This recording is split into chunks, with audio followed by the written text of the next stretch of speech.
ओम नारायणः परो व्यक्तात्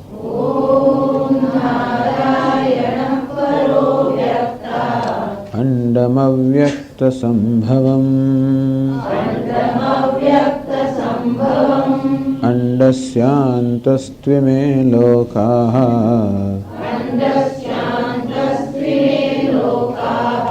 सप्तद्वीपा च मेदिनी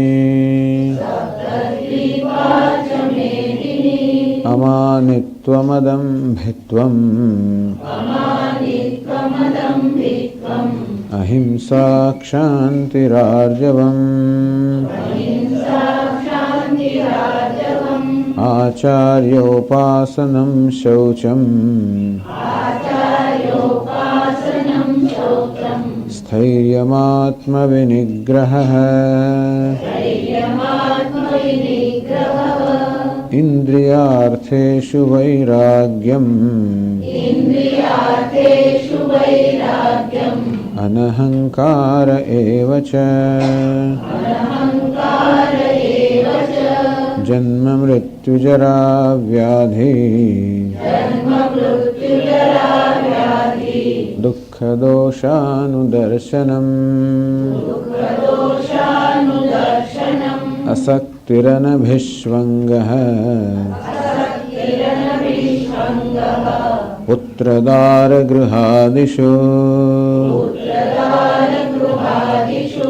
नित्यं च समचित्तत्वम् इष्टानिष्टोपपत्तिषु मयि चानन्ययोगेन भक्तिरव्यभिचारिणी विविक्तदेशसेवित्वम् अरतिर्जनसंसदि अध्यात्मज्ञाननित्यत्वम् तत्त्वज्ञानार्थदर्शनम् एतज्ज्ञानमिति प्रोक्तम् अज्ञानं यदतोऽन्यथा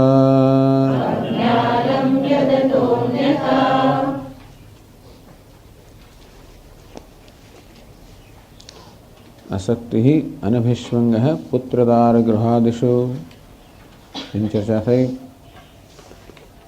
आसक्ति अर्थात મમતાનો એટલે કે માલિકીની ભાવનાનો અભાવ એવા પદાર્થો જે આપણા રોજબરોજના વપરાશમાં હોય અને તેથી જેમની સાથેનો સંપર્ક આવશ્યક છે એટલે કે જેની સાથે આપણે અંતર ઉત્પન્ન ન કરી શકીએ इंद्रियार्थेषु वैराग्यम विषय प्रत्ययना वैराग्यम एम कही शकाय कि विषयों साथे આપણે અંતર પણ ઉત્પન્ન કરી શકીએ પરંતુ જે રોજબરોજના વપરાશની બધી વસ્તુઓ હોય એની સાથે આપણે અંતર ઉત્પન્ન ન કરી શકીએ તો એમની સાથે કયા પ્રકારનો સંબંધ હોવો જોઈએ કે આસક્તિ એટલે આસક્તિ વગરનો સંબંધ હોવો જોઈએ મમતા વગરનો સંબંધ હોવો જોઈએ અથવા તો માલિકીની ભાવના વગરનો સંબંધ હોવો જોઈએ ભલે પ્રેમનો સંબંધ હોય એટલે મારા ઘરના રાસ રસીલાને પ્રેમ કરતો વાંધો નથી એ દરકાર કરવું એમને બધું બરાબર છે એમની સફાઈ રાખવું એની દરકાર કરવું બધું સારું છે જો આપણને જ્યારે વૈરાગ્યની વાત કરવામાં આવે અનાસક્તિની વાત કરવામાં આવે ત્યારે કોઈ ઉદાસીનતા કે તુષ્કાર એવું નથી કહેવામાં આવતું ભલે માણસ ટેબલને પ્રેમ કરે ભલે પ્રેમ કરે એને સરસ સફાઈ કરે અને એ સાફ ટેબલનો આનંદ ભલે લે પણ મારું છે એ મારાપણાના આનંદની વાત છે વસ્તુનો આનંદ લેવા વાંધો નથી હવે તો આપણે ચર્ચા કરીએ કે આપણે ખરેખર વસ્તુનો આનંદ લેવાને બદલે એની માલિકીની ભાવનાનો આનંદ લેતા હોય છે એ બંધન કરનારી છે ભગવાને જગતમાં જે રચ્યું છે એનો આનંદ માણવાનો આપણે કોઈ ના નથી કહેતો ખરેખર તો એનો આનંદ જ આપણે વ્યવસ્થિત માણી શકીએ એટલે એમાં એ આનંદમાં જે મુશ્કેલી ઊભી કરનારા જે તત્વો છે કે પ્રતિબંધકો એને દૂર કરવાની વાત છે અર્થાત આપણા જીવનના આનંદને જ વધારે એટલે નિર્ભેળ બનાવવાની વાત છે તો એ આનંદ જે આપણે લેતા હોઈએ છીએ એમાં એક માલિકીની ભાવનાનો એક આનંદ રહેલો હોય છે. એના માટે આસક્તિ, તો કે એ પ્રકારની આસક્તિનો ત્યાગ, કે મારું છે. એટલે કે વસ્તુમાં કોઈ વસ્તુ સાથે પોતાને જોડ્યા વગર આપણને જો કે એવો આનંદ માણવાનો મુશ્કેલ તો છે જ. આપણે ત્યારે કશાકનો આનંદ માણીએ છીએ કે જ્યારે આપણે એમાં જોડાયેલા હોય. મારો દીકરો, મારી વસ્તુ, મારું કશુંક. આમ સામાન્ય રીતે હું કશાક સાથે જોડાયેલા હોઉં ત્યારે મને સુખ જન્મતું હોય છે, અને હું કશાક સાથે જોડાયેલો ત્યારે મને દુઃખ પણ એમનું નહીં જન્મતું. કોઈ માદું પડે એટલે મને દુઃખ થયું નથી, મારો દીકરો માદો પડે તો દુઃખ છે. કોઈ નપાસ થયો તો મને કઈ નથી, મારો દીકરો નપાસ થયો તો દુઃખ છે. આમ દુઃખ પણ શાનું છે? એ આસક્તિનું દુઃખ છે. એટલે ખરેખર કોઈ માદું પડે દુઃખી થઈએ એ દુઃખમાં કંઈ ખોટું નથી, પણ એમાં માંદગીને દુઃખ કરતા મારું છે અંદર, હું જોડાયો ને એ દુઃખ ત્યાં છે. એટલે જીવન સુખ દુઃખ હોય એ તો હોય, ભગવાને આપણે હૃદય આપ્યું છે ને, એટલે સુખ દુઃખ ભલે હોય. એની શાસ્ત્રના વેદાંતના, એટલે હું જેમ વેદાંત સમજુ છું એમાં તો ના નથી પાડતો. આપણે લાગણીહીન બની જાય એવું નથી કહેતો. દુઃખ હોય જીવનમાં, પણ કેવું દુઃખ?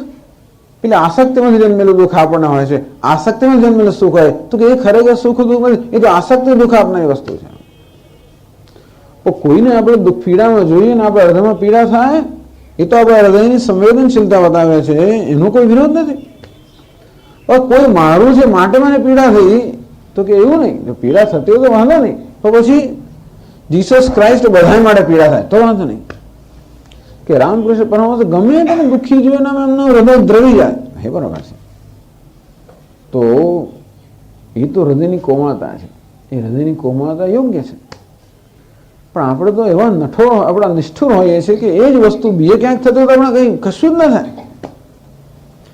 એક ને એક જ વસ્તુ એક જગ્યાએ થતી હોય એનું મારું કે હું જોડાયેલો હોઉં તો મને જેટલી લાગણી થાય એમાં એક કહું છું લાગણી પણ એની બીજે થતી હોય તો મને ના થાય. અને આપણે શત્રુને થતી હોય તો ખલાસ જ થયો તો ખુશ થઈ જાય ઉલટા આપણે, સારો એ જ લાગનો હતો. એટલે આપણા હૃદયની સંવેદનશીલતા પણ ખરેખર એ નિરપેક્ષ નથી, સાપેક્ષ છે. હું લાગણીશીલ છું, લાગણીશીલતા પણ કેવી છે? સાપેક્ષ છે. સાપેક્ષ અર્થાત આસક્તિ સાથે હંમેશા મળેલી છે. બસ આ સમજવાની વસ્તુઓ છે.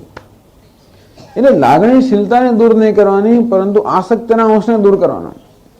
તો આપણી લાગણીશીલતા ખરેખર પરિપક્વ લાગણીશીલતા હશે.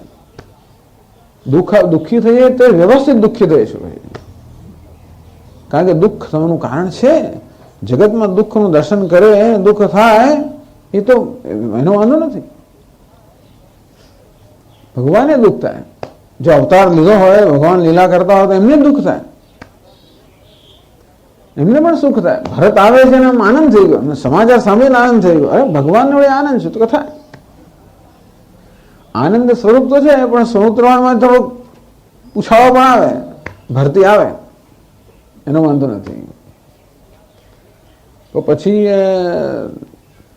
એ આનંદ જે છે એ જ્યાં સુધી નિર્ભેળ હોય એ ઈચ્છનીય છે. એટલે જીવનમાં આપણે આનંદ માણી શકીએ એને માટેની જ આ કળા છે, એને માટેની જ આ સૂચના છે, કે એના માટેનો આ ઉપદેશ છે. આસક્તિ આ વિચારવા જેવું, આપણે લાગણીઓ વિશે વિચારવા જેવું છે કે મને પેલું સુખ જન્મ્યાનું કારણ શું? એ વસ્તુઓને કારણે સુખ જન્મ્યું કે હું જોડાયેલો છું માટે સુખ જન્મ્યું? મને પેલું દુઃખ થવાનું કારણ શું? એ દુઃખ થવાનું કારણ ત્યાં બહાર છે કે એની સાથે તમારું જોડાણ છે માટે દુઃખ થયું? બંને હશે અંદર, પણ એમાં મારું જોડાણ ન હું જેટલું દૂર કરીએ તેને ત્યક્તે એને ભુંજી થા. ત્યાગનો અર્થ એ છે કે આપણે જોડાયા વગર નિરપેક્ષ રહીને એને ભોગવવું જોઈએ, એનો અનુભવ કરવો જોઈએ. બહુ સૂક્ષ્મ, બહુ સરળ નથી, બસ આનું નામ જ સૂક્ષ્મતા. આ પ્રકારની સૂક્ષ્મતા આપણી લાગણીમાં પણ આવે, સૂક્ષ્મતા આપણી સમજમાં આવે.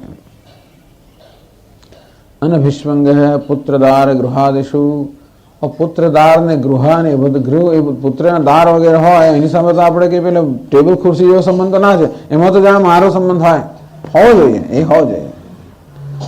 કે ટેબલ ગમે તે લઈ જાય તો મને એવું ના થાય, પુત્ર દારા માટે એવું તો ના જ થવું જોઈએ. તેથી તો સંબંધ જોડાય. વિષય સાધન વૈરાગ્યનું નામ એક વસ્તુ છે રાચ રચેલા સાધનો વૈરાગ્ય બીજી વસ્તુ છે, અને પુત્ર પરિવાર સાધન વૈરાગ્ય ત્રીજી. વૈરાગ્ય એક જ છે, પણ દરેકની વ્યાખ્યા દરેક જગ્યાએ જુદી થતી. બ્રહ્મચર્ય એક જ વસ્તુ છે, પણ બ્રહ્મચારીનું બ્રહ્મચર્ય એક પ્રકારનું, ગૃહસ્થનું બ્રહ્મચર્ય એ જુદા પ્રકારનું હોય, વાનપ્રસ્થનું બ્રહ્મચર્ય ત્રીજા પ્રકારનું હોય, સંન્યાસનું બ્રહ્મચર્ય ચોથા પ્રકારનું હોય. બ્રહ્મચારી બ્રહ્મચર્યનું પાલન કરે છે એટલા માટે પોતાની શક્તિનો સંચય થાય ને છેવટે જે ગૃહસ્થાશ્રમમાં પ્રવેશ કરી શકે એ પ્રકારનું બ્રહ્મચર્યનું છે. છતાંય વિદ્યાને વરેલો છે. ગૃહસ્થનું બ્રહ્મચર્ય છે ત્યાં આગળ એક પ્રકારની મર્યાદા હોવી જોઈએ, એ પ્રકારનું બ્રહ્મચર્ય. વાનપ્રસ્થનું બ્રહ્મચર્ય છે કે પતિ પત્ની સાથે રહે એવો મિત્ર રૂપે રહે, અને સંન્યાસનું બ્રહ્મચર્ય છે કે કશા સાથે સંબંધ ના. એટલે બ્રહ્મચર્ય બધાનું ખરું, પણ બ્રહ્મચર્યની વ્યાખ્યા સંજોગો પ્રમાણે જુદી થાય. વૈરાગ્યની વ્યાખ્યા પણ સંજોગો પ્રમાણે જુદી થાય. વિષય સાથેનો વૈરાગ્ય એ વિષય સાધન સંબંધ એક પ્રકારનો છે, રોજબરોજના વપરાશની વસ્તુ સાથે સંબંધ જુદા પ્રકારનો છે. અને આપણી સાથે સંબંધી જોડાયેલા પતિ કે પત્ની કે પુત્ર કે પરિવાર કે વળે સેવક, એ બધા સાથે સંબંધ જરા જુદા પ્રકારનો છે. ત્યાં સ્નેહનો સંબંધ છે, ત્યાં આગળ પરસ્પર ચેતન જે જીવો છે એની સાથેનો સંબંધ છે ને, એટલે એમાં એક પ્રકારનો ઉષ્માવાળો સંબંધ છે, સ્નેહનો સંબંધ છે. એટલે બહારના વૃક્ષ સાથે સંબંધ એવો સંબંધ કે મારા પુત્ર સાથે ન હોય એની અપેક્ષા નથી, પણ અનભિષ્વંગ ત્યાં અભિષ્વંગ એટલે અતિ સ્નેહનો અભાવ. એટલો સ્નેહ હોય જેને કારણે જે મારે કાળજી લેવાની હોય, પુત્રની જે કાળજી લેવાની હોય, એને કારણે મારે જે કષ્ટ વેઠવાનું હોય, એને કારણે જે મારે ત્યાગ કરવાનો હોય એ માટે હું તત્પર પ્રેમથી કરું. કારણ કે પિતા કેટલું કરતો હોય છે ને સંતાનો માટે, કેટલા ક્ષણે માટે તો મારો દીકરો કોલેજમાં જાય ને મારી દીકરીને આમ થાય ને એને લગ્ન વખતે 5 લાખ રૂપિયા જાય, એનું એમ કરીને કેટલું બધું પહેલેથી કષ્ટ વેઠીને બધું સંચિત કરતા હોય. આ બધું સ્નેહનું પરિણામ તો બરાબર છે, આ વ્યવસ્થિત છે. પછી નાના પિતા કોણ પુત્ર વાળા, ભાઈ પિતા છું અત્યારે ગૃહસ્થ આશ્રમમાં પિતા જ છું, ગૃહસ્થ આશ્રમ પછી કહ્યું પિતા નહીં માતા, એ બધું ના ચાલે. ત્યાં પિતા એટલે પિતા ને માતા એટલે માતા ને પુત્ર એટલે પુત્ર, એનું નામ જ ગૃહસ્થ આશ્રમ. એ સંબંધ વ્યવસ્થિત કર્યા પછી છોડી તો બરાબર છે, એમને છોડવું પણ એ સંબંધ બધા જે છે બરાબર વ્યવસ્થિત થયા હોય, આસક્તિ રહિત ના થયા હોય, અને પછીનો ત્યાગ કરે બરાબર છે. પણ ના થયું છોડી દઈએ તો પછી બહુ મનમાં બહુ મુશ્કેલીઓ રહી જતી હોય છે. ઘર એમને છોડી દઈએ બધું તો પછી એની વસ્તુ બીજા રૂપમાં આપણે પાછા મેળવવાનો પ્રયત્ન કરતા હોઈએ છીએ, એ છોડતું નથી આપણને. એટલે કેમ પિતા બનવું, કેમ માતા બનવું, કેમ પુત્ર બનવું, અનભિષ્વંગ અતિ સ્નેહનો અભાવ. એની ચર્ચા ગઈ વખતે કરી કે ભાઈ પુત્ર છે, મારો પુત્ર છે માટે એની કાળજી લઉં, એનો સ્નેહ છે એની કાળજી લઉં, એના માટે બધું કરું, પણ છતાં એને પણ સ્વતંત્રતા આપું. પુત્ર હોવાની એ સ્વતંત્ર વ્યક્તિ પણ છે, માટે એનું નિયંત્રણ ના કરવા. ટૂંકમાં આ કુટુંબીજનો કે પરિવાર સાથેના સંબંધમાં આસક્તિનો ભાવ, એમના નિયંત્રણનો અભાવ કે હું કહું એમ જ કરે. મારો દીકરો ડોક્ટર જ થવો જોઈએ, આની સાથે લગ્ન કરવાનું, પેલું આમ નહીં કરવાનું, અહીં નહીં જવાનું, આ બધી જે આજે નિયંત્રણ છે ને, પત્નીનું નિયંત્રણ, પુત્રનું નિયંત્રણ, પતિનું નિયંત્રણ, પરિવારનું બધાનું નિયંત્રણ. શું થાય? આપણો સંબંધ કેવો છે? ડિમાન્ડનો, અર્થાત આપણો સંબંધ આગ્રહોનો, માંગણીનો સંબંધ છે. એ હું દૂર કરવાની જરૂર છે. સ્વામી પછી તો છકી જ જાય ને પછી તો કંઈ કરીએ જ નહીં, એવું નથી કહેતા કે આપણે બેદરકારી અને જેમ ફાવે એમ કરવા દેવું નથી. એને હિત માટે આપણે એને માર્ગદર્શન આપીએ, એના હિત માટે આપણે એનું નિયંત્રણ કરીએ, બરાબર છે. પણ જયારે નિયંત્રણ થતું હોય ત્યારે એના હિત માટે થતું હોય, મારા હિત માટે નહીં. મોટા ભાગે આપણે નિયંત્રણ કરતા હોય ને, મારું કેવું દેખાશે, તો આજે લગ્ન કરવાનું, મારું કેવું દેખાશે, એટલે ટૂંકમાં તારે કેમ લગ્ન ના કરવું, કઈ મારું ખરાબ દેખાય. તું કોમર્સમાં જવા માંગે છે, હું ડોક્ટર, તું કોમર્સમાં જવા માંગે, લોકો કેવું માને છે? અરે લોકો હું કેમ મેડિકલમાં મોકલવા માંગુ છું? મારે માટે આનો આગ્રહ. આપણે આગ્રહ પણ રાખી શકીએ જો એના હિતમાં હોય તો. આગ્રહ વગર તો કોઈ વ્યવહાર થઈ જ ના શકે, જવાબદારીનું પાલન થઈ ન જ શકે. માટે જવાબદારીનું પાલન કરવા આગ્રહની જરૂર પડે, નિયમોની જરૂર પડે.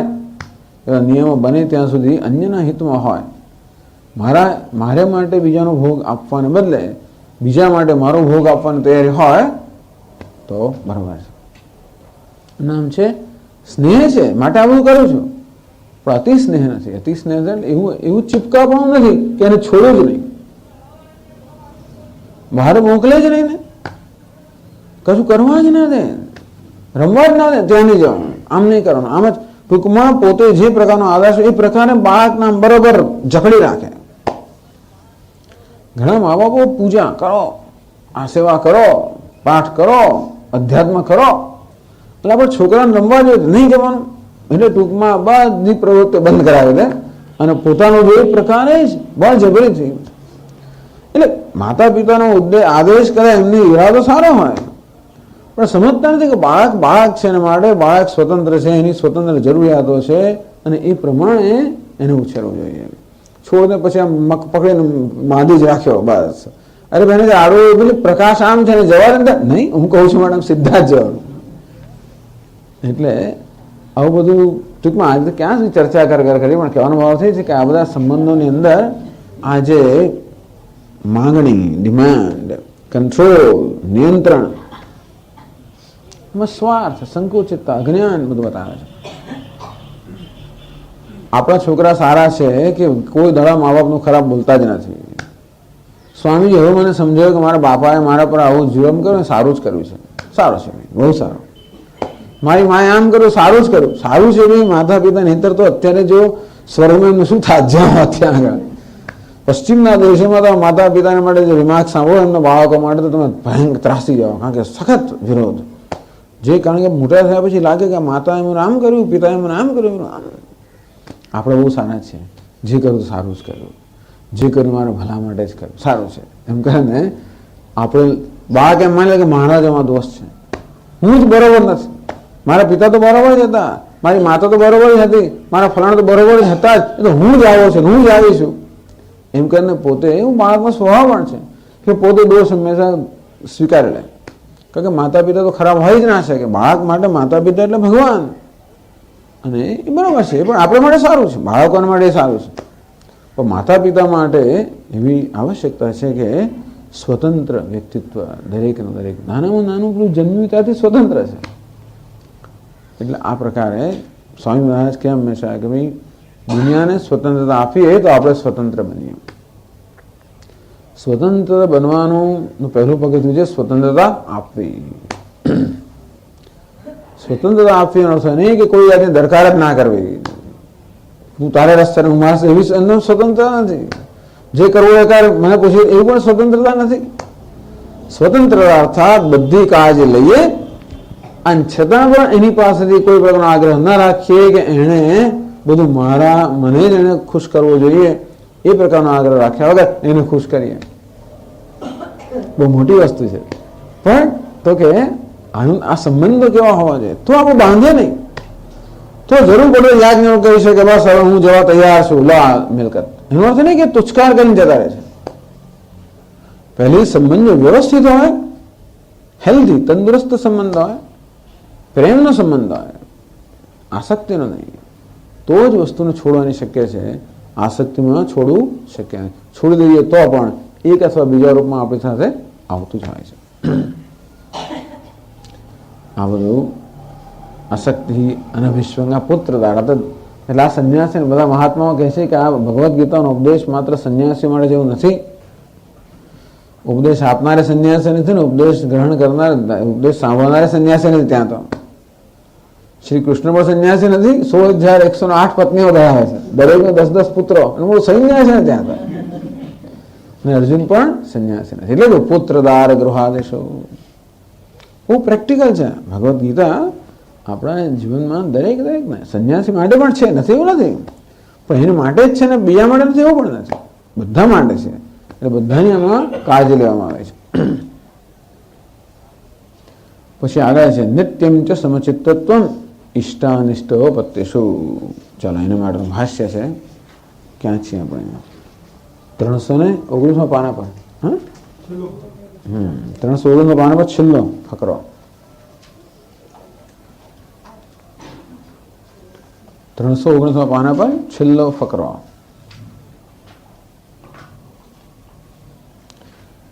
नित्यं च समचित्तत्वं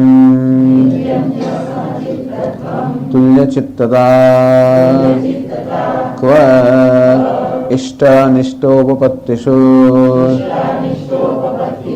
इष्टानाम् अनिष्टानाञ्च उपपत्तयः संप्राप्तयः तासु इष्टानिष्टोपपत्तिषु नित्यमेव तुल्यचित्तता इष्टोपपत्तिषु न रुष्यते न कुप्यति च अनिष्टोपपत्तिषु तच्च एतत् नित्यं समचित्तत्वं ज्ञानम्।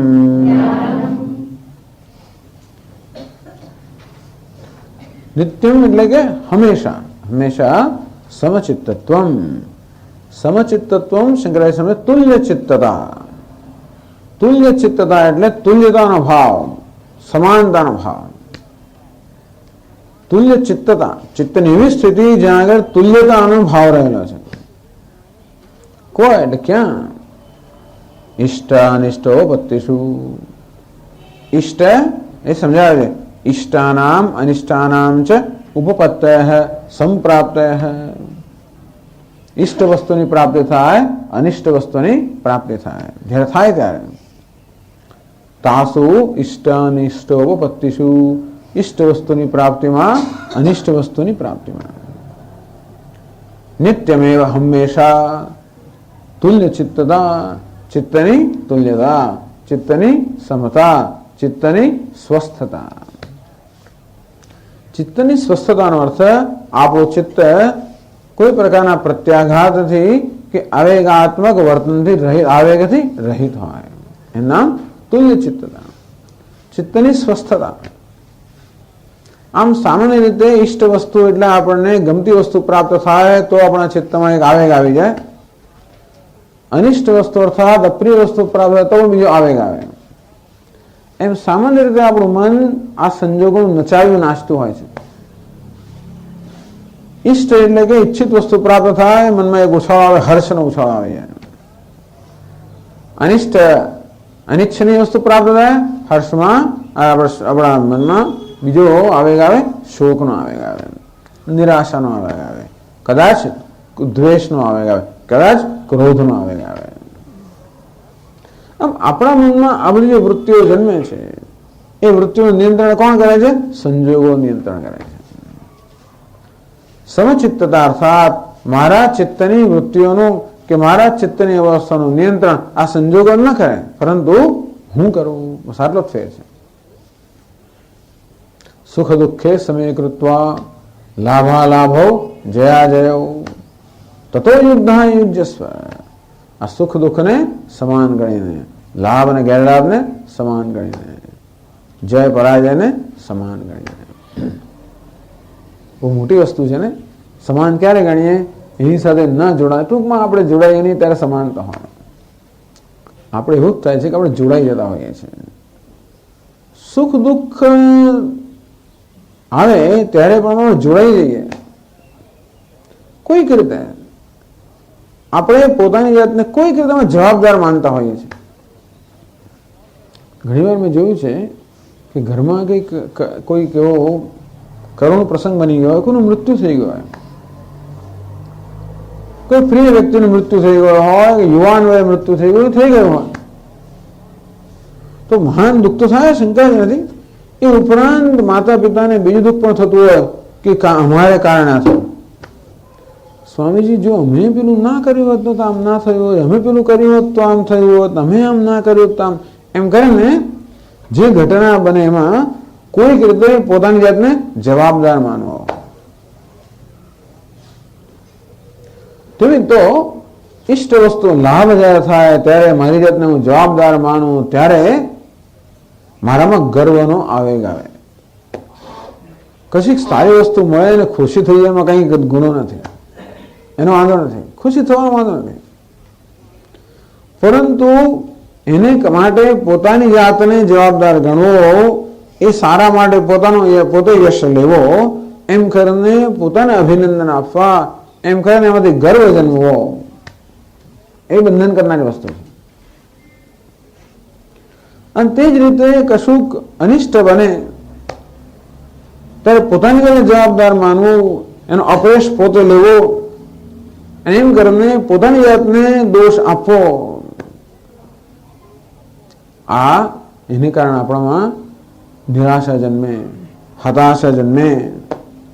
દુઃખ તો આવ્યું છે ઉપરથી પાછી મનમાં, એટલે દુઃખ તો કદાચ શારીરિક સ્તર આવ્યું હોય, એવા સ્તરે વ્યવહાર સ્તર આવ્યું હોય, પરંતુ અંગ્રેજીમાં ઇન્ટરનલાઇઝિંગ, એ વસ્તુ આપણે ઇન્ટરનલાઇઝ કરીએ, આપણે આપણી જાતને જોડી દઈએ એની સાથે કે મારે કારણે થયું, હું જ આવું છું, મારામાં જ આવડત નથી ને, મારામાં જ ફલાણું નથી ને, મેં આમ બરોબર ના કર્યું માટે આમ થયું. એવું થાય ત્યારે મનમાં શોકની લાગણી થાય, વિષાદની લાગણી થાય. આમાં પણ જોડવાનો પ્રશ્ન છે.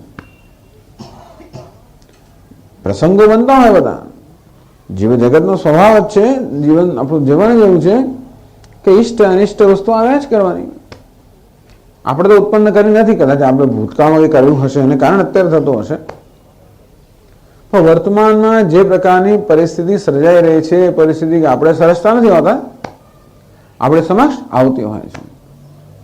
એવું કહેવાય કે ભૂતકાળમાં જે કર્મ મેં કર્યા હશે એના પરિણામે પ્રાપ્ત થયું હશે, એમ કહેવાય. એટલે ભૂતકાળમાં જે કર્મ કર્યું હશે એના પરિણામે આપણા પ્રાપ્ત થતું હશે, પણ અત્યારે તો મળે કે કર્યું નથી, અત્યારે આ સ્થિતિ આપણી સમક્ષ આવે છે. એરપોર્ટ પર પહોંચ્યા અને ખબર પડી કે પ્લેન તો જતું રહ્યું, તો ખબર પડી કે 3 કલાક મોડું છે. શું થાય? ટ્રેન વાળા તમને કશું કહે જ નહીં. 10:40 ટ્રેન, 10 વાગે ફોન કર્યો તો કે સમયસર છે. 10:15 ગયા ત્યારે ખબર કે 1.5 કલાક મોડી છે. પછી 1.5 કલાક એટલે ટૂંકમાં 12:15 આવશે, ત્યારે કે 12 વાગે ફરી ફોન કર્યો ત્યારે કહીશું કે કેવું છે. અરે પણ ફરી 12 વાગે ફોન તો આવીએ ક્યારે? 12 વાગે ફોન કરજો તો કે હવે બીજો 1 કલાક મોડી છે. આ બધું થયા જ કરવાનું, હિન્દુસ્તાનમાં તો થયા જ કરવાનું. પછી જે લોકો ધુઆ ફુઆ થતા હોય છે પછી તો એમાં રેલવે વાળા એ જે હવે મોડું થયું તો થયું જ છે, એને તો કોઈ મિટાવી શકવાનું નથી. તો એને કારણે જ અનેક પ્રકારના પ્રત્યાઘાતો જન્મતા હોય, દોષારોપણ થતું હોય. ક્યાં તો આ રેલવે પાસે તો આપણે શું કામ આવું કર્યું ભાઈ, આ શું કામ ટ્રેનમાં જવાનું નક્કી કર્યું, આ ટ્રેન શું કામ પસંદ કરી, એમ કે મારી જાતને દોષ આપો. ટૂંકમાં દોષ આપવા માટે આ બંને વસ્તુ છે. અને ઘણા લોકો ચેમ્પિયન જાત જાતના, એટલે કોઈ કેટલો પોતાનો દોષ આપી જ દે. તો ઘણા લોકોને એટલે એવી ટેવ હોય, ઘણા લોકો બીજાને જ દોષ આપે, પોતે જવાબદાર હોય, અને ઘણા લોકો પોતાને જ દોષ આપે, જવાબદાર ના હોય ત્યારે. બંને પ્રકારનો હોય છે. એ અંશ જે છે ને, જેમાં મારી જાતને જવાબદાર ગણવાને કારણે જે આવેગ જન્મ્યો છે, એ આવેગ બંધનકારક છે. હવે ટ્રેન 2.5 કલાક મોડી હોય એટલે આપણો પેલો કાર્યક્રમ જતો રહે, અને એને કારણે જે થતું હોય થવાનું છે, તો એને કારણે પછી આપણે ક્રોધ જન્મવો, એને કારણે રોષ જન્મવો, એને કારણે દ્વેષ જન્મવો. ભગવાન કહે છે કે એ આવશ્યક નથી. જે આવશ્યક હોય લાગણી ભલે હોય, કશી લાગણી ના હોય નથી કે આપણે કશું થાય જ નહીં, એવું નથી. આવશ્યક લાગણી છે જીવનમાં, પછી આવશ્યક નથી એ લાગણી ના હોય. મોડું થયું એટલે થાય તો ખરું જ ને. હવે અને એટલે આપણે પ્રોગ્રામ આપણો કેન્સલ થઈ ગયો, ત્યાં એવું થયેલું છે, ત્યાં કેન્સલ જ કરવું પડે, કારણ કે તમે એટલા મોડા પહોંચ્યા. પણ એને કારણે દુઃખી થવું, એને કારણે પોતાની જાતને જવાબદાર ગણવું, એને કારણે ભગવાન એ કોઈ જવાબદાર થયા ચાલે જ છે. આવું જ છે ભગવાનના વખતથી, ભગવાન આવું ઘડેલું જ છે કે આવું જ છે. ઇષ્ટ અને અનિષ્ટ, અનુકૂળ અને પ્રતિકૂળ આવા સંજોગો એવા છે કે હંમેશા સર્જાયા જ કરવાના છે, અને તું એનું નિયંત્રણ કરી શકવાનું નથી. કારણ કે સંજોગો કઈ ક્ષણે કેવા હશે, બીજી મિનિટે કેવા હશે પણ આપણે કહી શકતા નથી. એટલે ઇષ્ટ અને અનિષ્ટ બંનેમાં આપણે તૈયાર રહેવું જોઈએ. સ્વામીજી મહારાજ કહે કે જો આપણે જયારે કર્મ કરીએ ત્યારે કર્મનું કોઈ પણ એક પરિણામ આવે, આપણે ધાર્યું એવું પરિણામ આવે કે એનું વિપરીત પણ પરિણામ આવે, તો સફળતામાં મળે કે નિષ્ફળતામાં મળે. તો કર્મનો પ્રારંભ કરતી વખતે મારી જાતને પૂછ્યું કે હું છે ને હું નિષ્ફળ માટે તૈયાર છું કે નથી.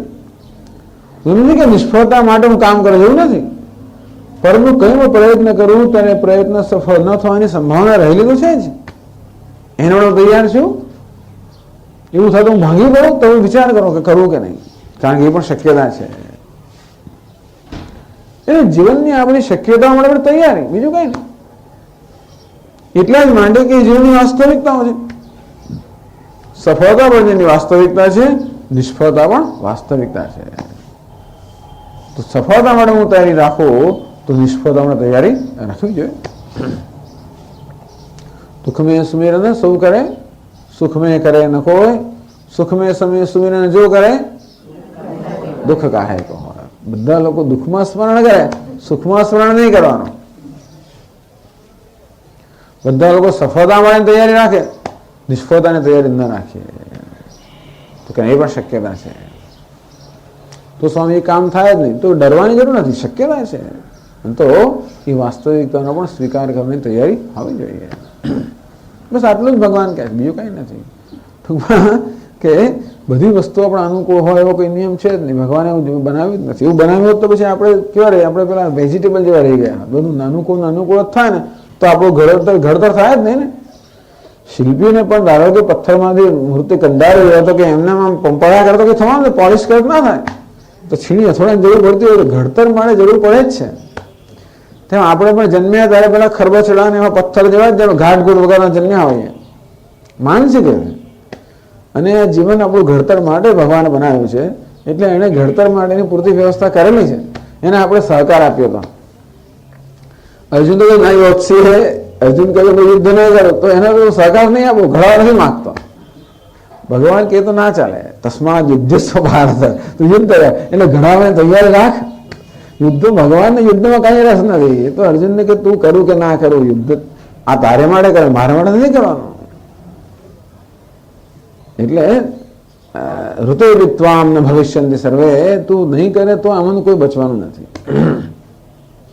એટલે તું મારા પર ઉપકાર નથી કર્યો યુદ્ધ કરીને, કોને તારે પોતાના માટે યુદ્ધ કરવા. તસ્માત યુદ્ધ, જે ભગવાન ઉપદેશ આપે એમાં એમનો પોતાનો સ્વાર્થ હોય એ પ્રમાણભૂત કહેવાય જ નહીં. જો ગીતાનું અર્થઘટન કરવામાં આવે કે ભગવાને જાણી જોઈને અર્જુનને યુદ્ધનો ઉપદેશ કર્યો જેથી પોતાનું કામ સરે, એવો ઉપદેશ ના આપે તો સ્વાર્થી થયો, સ્વાર્થ થઈ ગયો ને. ભગવાન એવી જાતનું આ તો બધું મેનિપ્યુલેશન થયું, ટૂંકમાં કાવા દાવા થાય. ભગવાન અંદરથી છળ કરે છે, એની લાગણીનો લાભ લઈને પછી પોતાનું ધાર્યું કરાવે છે જેથી પોતાનું કામ પાર પડે. એને આપ્ત ના કહેવાય, એને ભલે વ્યવહાર કુશળ કહેવાય, મેનેજર કહેવાતો, જે કહેવાતો કહેવાય, એને આપ્ત ના કહેવાય. એના વચ્ચેને પ્રમાણભૂત ના ગણાય. ભગવાન આપ્ત ને પરમ આપ્ત છે. એટલે એમાં પોતાને હિત માટે એને પોતાની કોઈ યોજના સિદ્ધ કરવા માટે પેલાને જેમ જે થાય તે ખરું એવું નથી. જે કે ઉપદેશ કરવામાં આવે એના હિત માટે કરવામાં આવે. યુદ્ધની જરૂર છે, કેમ જરૂર છે? ઘડાવવાની જરૂર છે, એવું માનતા છે, ભગવાન માને છે માટે. એટલે ટૂંકમાં એ તો છીણીને થોડીને ઘા ખાધા વગર તો આ ઘાટ ઘોટુકાનો પથ્થર ઘડાવવાનો નથી જ. એટલે ભગવાને એવું જ જીવન રચેલું છે. એને ભગવાને સહકાર આપ્યો તો આપણે ઘડાય નહીં તો આપણે તૂટી જાય. બે માંથી એક વસ્તુ થવાની છે. મોટે ભાગે માણસો બિચારાને ખબર નથી હોતી ના, એટલે તૂટી જ જતા હોય છે. કારણ કે આમ પેલો હવે આ તો પેલો પથ્થર તો બિચારો કોઈ પ્રકારનો વિરોધ નથી કરતો, જે છે આમ ઉભો રહે છે એટલે વાંધો નહીં.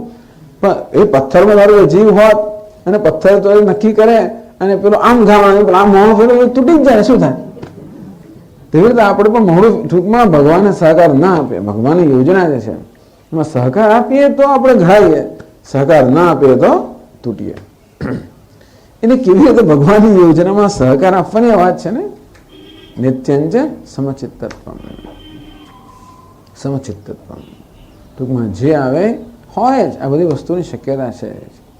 સફળતાની પણ શક્યતા છે, નિષ્ફળતાની શક્યતા છે, અનુકૂળની પણ શક્યતા છે, પ્રતિકૂળની પણ શક્યતા છે. બધાની શક્ય. જન્મ મૃત્યુ, સુખ દુઃખ, શીત ઉષ્ણ, માન અપમાન.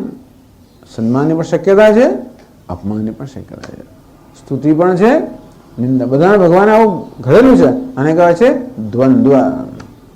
આ જગત દ્વંદ્વનું બનેલું છે. સિક્કાની હંમેશા બે બાજુ હોય, એક બાજુવાળો સિક્કો હોય જ ના શકે. તો દરેક વસ્તુની બે બાજુ હોય જ છે. દરેક સ્તુતિમાં નિંદા રહેલી હોય છે તો આપણે ખબર નથી હોતી, પણ સ્તુતિમાં નિંદા રહેલી હોય, નિંદામાં સ્તુતિ પણ રહેલી હોય છે. સુખમાં દુઃખ પણ કંઈક ભળેલું હોય છે, દુઃખમાં સુખે ભળેલું હોય છે. એ દ્રષ્ટિબિંદુનો તફાવત છે. એવું હોવાને કારણે ભગવાન કહે છે કે આવું જીવન છે અને જીવ્યા વગર છૂટકો નથી. હું તો નહીં જીવો પણ હવે છૂટકો નથી. લોકો એવું પણ કરતા હોય છે. એટલે ડ્રગ્સ, પેલી માદક, પેલા દવાઓ લે, કેફી, બધા વસ્તુઓ લે, જેથી જીવન જીવવું ના પડે, ટૂંકમાં આનો જીવનનો સામનો ના કરવો પડે. એટલા માટે એમાંથી કેમ ભાગી જવું, છટકી જવું, એવો પ્રયત્ન થતો હોય છે. એટલે તો 1960 ની અંદર લોકો હિપ્પી કલ્ચર એવો હતો, હિપ્પી, કે આ બધું જીવનમાં તો બહુ બધા નીતિ નિયમો આ બધું શું છે, આ બધા વડીલો કેવું બધું ઊભું કરેલું છે, આખું આ સ્ટ્રક્ચર ઊભું કર્યું છે, આખી માળખું ઊભું કરે, તોય નાખો, અમારે નહીં જોયે માળખું. એટલે કોપ આઉટ, બધા નીકળી છૂટા થઈ ગયા. ટૂંકમાં એમાંથી ડ્રોપ આઉટ થઈ ગયા. પેલા 12માં ડ્રોપ લઈ લે ને, બહુ અઘરું છે, છોડી દીધો. પછી શું કરે? એમ કે તમારી કોલોની રચો તો એમાં નીતિ એમાં નિયમો હોવાના જ છે ને. તમે તમારી કોલોની રચો, ભાઈ અમારે જે ફાવે પહેરીશું, કે નહીં પહેરો નહીં પહેરીએ, ભલે, પણ તમારું કશુંક તો હોય, કંઈક તો તમારા નીતિ નિયમો તમારા પોતાના હશે. તેથી અત્યારે બધા હિપ્પીમાંથી યપ્પી થઈ ગયા. એ વખતના લોકો છે ને હિપ્પીમાંથી યપી, શું છે, યંગ અનમેરિડ પ્રોફેશનલ, એવું કંઈક હિપ્પી હતા ને બધું યપી, એના એ જ લોકો બધા બદલાઈ ગયા, એટલે તદ્દન બદલાઈ ગયા. એમને જીવનની વાસ્તવિકતાને ખબર પડી. થોડી આમ તેમ ડ્રગ્સ લીધી, આમ રખડ્યા અને પછી તો રખડપટ્ટીમાં કંઈ પત્તો લાગતો નથી. બધા સીધા દોર થઈ ગયા અને હવે લાઈનમાં જોડાઈ ગયા. એવા જોડાઈ ગયા કે આ લોકો નથી ચડી ગયા. એટલે ટૂંકમાં હું એમને આમાંનું, એટલે આપણે આમાંનું કશું કરવાનું નથી કહેતો, પણ જીવનમાંથી આપણે લગ્ન કેમ નથી કરવા, સ્વામીજી, બહુ તકલીફ પડે. ફલાણું કેમ નથી કરવું, બહુ મુશ્કેલી પડે. પણ એની જરૂરિયાતો એ બધું, એના બધા લાભ બધા જોઈએ ખરા, પણ તો એમાં જે એના માટે જે કિંમત ચૂકવવી એ માટે તૈયાર નથી. પછી બધું જોઈએ ખરું, પણ કિંમત ચૂકવવી પડે એ માટે તૈયાર નથી. ભગવાન કે મફત તો કોઈને મળે જ નહીં. દેહ શરીર યાત્રા આપી છે ન પ્રસિદ્ધે કર્મણ. મારી યોજનાઓ તો ભાગ નહીં લઉં તો તું ટકી શકવાનો જ નથી.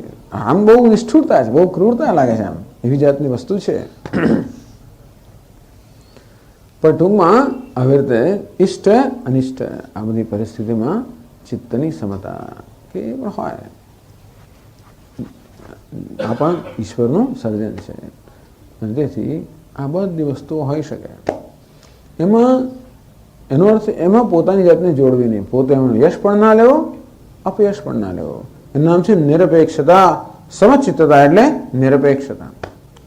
એ લાગણીહીનતા નહીં કે પછી હાથ જોડીને બેસે, એવું પણ નહીં. સમચિત્તતાનો અર્થ એમ નહીં કે હાથ જોડીને બેસે રહીએ, કશું કરીએ જ નહીં, સારું જે મારું એટલું મારી લે, એવું નહીં કે આપણે માર સહન કર્યા કરો. નાના છોકરા મારું એટલું મારી લે, ચામડા ઉતારી લે છે. એવું નથી કે જીવનમાં આપણે માર ખાધા જ કઈ નથી ક્યાં માંગતા. તિતિક્ષાનો અર્થ કે સહન કરવું એટલે નહીં કે આપણે, એ પણ ખોટી વસ્તુ છે. સ્વામી વિવેકાનંદજી કે આ ગરીબાઈ તો આપણું દૂષણ છે. ગરીબાઈ એ તો પાપ છે, દૂષણ છે. સ્વેચ્છાએ ગરીબાઈ સ્વીકાર્યો એ ભૂષણ છે.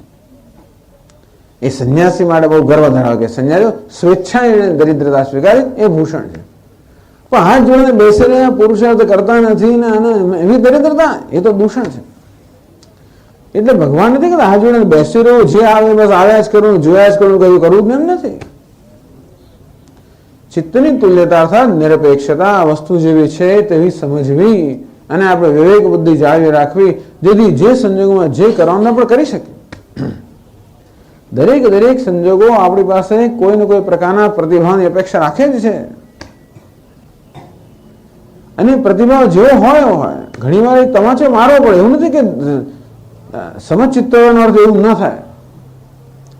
એટલે દરેક સંજોગો આપણી પાસે અમુક પ્રકારના પ્રતિભાવની અપેક્ષા રાખતા હોય, જે નિગ્રહ અને અનુગ્રહ કહેવામાં આવે છે. વ્યવહારમાં હંમેશા નિગ્રહ અને અનુગ્રહ. અનુગ્રહ અર્થાત અનુકૂળ થવું. અનુકૂળ થવું. આપણું બાળક હોય, મમ્મી ચોકલેટ આપને, લે બેટા. બીજે આપને, સારું લે બેટા. આમ 3G લે બેટા, આમ લે બેટા લે. મને બહુ પ્રેમ કરે છે. માને એમ કહું મારા દીકરાને કેટલો પ્રેમ કરું છું, અને દીકરાને પણ મારી માં કેટલો પ્રેમ કરે છે. આ તો પ્રેમ નથી. બસ આપ કરું, અનુગ્રહ કર્યા કરો, એ બરોબર નથી. 2 ચોકલેટ દી બેટા, હવે 3G નહીં, હવે આવતીકાલે. Mom, can I have third one? No, please. બહુ પ્રેમથી કહેવાનું, પણ ના. I want to have third one. You are not going to have it. જો એ પણ એના હિતમાં હોય તો પછી માતાના આનો નિગ્રહ કરવાનો એ પણ એના હિતમાં હોય તો, અનુગ્રહ પણ એના હિતમાં. આપણા હિતમાં આપણે તો ચોકલેટ આપીએ એટલે રાજી થાય એટલે કકડાટ ના કરે એટલા માટે આપતા હોય ચોકલેટ. અથવા ચોકલેટ આપણે કશું કામ કરાવી લેવા માંગતો એટલે ચોકલેટ આપીએ.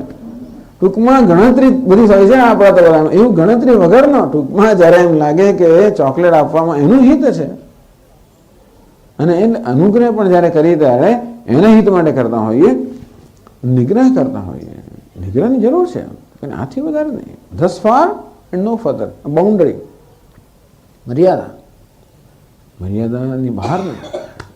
આપણે માનીએ કે મર્યાદા એના માટે જરૂરી છે, તો આપણે તો મર્યાદા રાખીએ તો આપણા માટે રાખતા હોઈએ છીએ. મોટે ભાગે ઘણીવાર આપણે નિગ્રહ કરીએ, જોર જુલમ કરીએ તે પણ આપણા સ્વાર્થ માટે કરતા હોઈએ છીએ. એટલે કે વ્યવહારમાં નિગ્રહની પણ જરૂર છે, અનુગ્રહની પણ જરૂર છે. આ છતાંય સમચિત્તતા જોઈએ. શિશુપાલને 999 સુધી એને અપશબ્દ બોલ્યા બરાબર છે, 1000 બોલ્યો શિરચ્છેદ કરી નાખ્યો. અરે આમાં ક્યાં સમચિત્તતા આવી? સમચિત્તતા એમાં રહેલી જ છે. એવું નહીં કે સમચિત્તતાનો અર્થ બસ બધાને બધા હાથ જ જોયા કરવા, કે સમચિત્તતા એટલે કશું કોઈ બસ બધાને જેમ ફાવે એમ કરો, એવું નથી. સમચિત્તતાનો અર્થ એ કે પરિસ્થિતિ જે પ્રકારના પ્રતિભાવની અપેક્ષા રાખે છે એ પ્રકારના પ્રતિભાવો માટેની સ્વસ્થતા.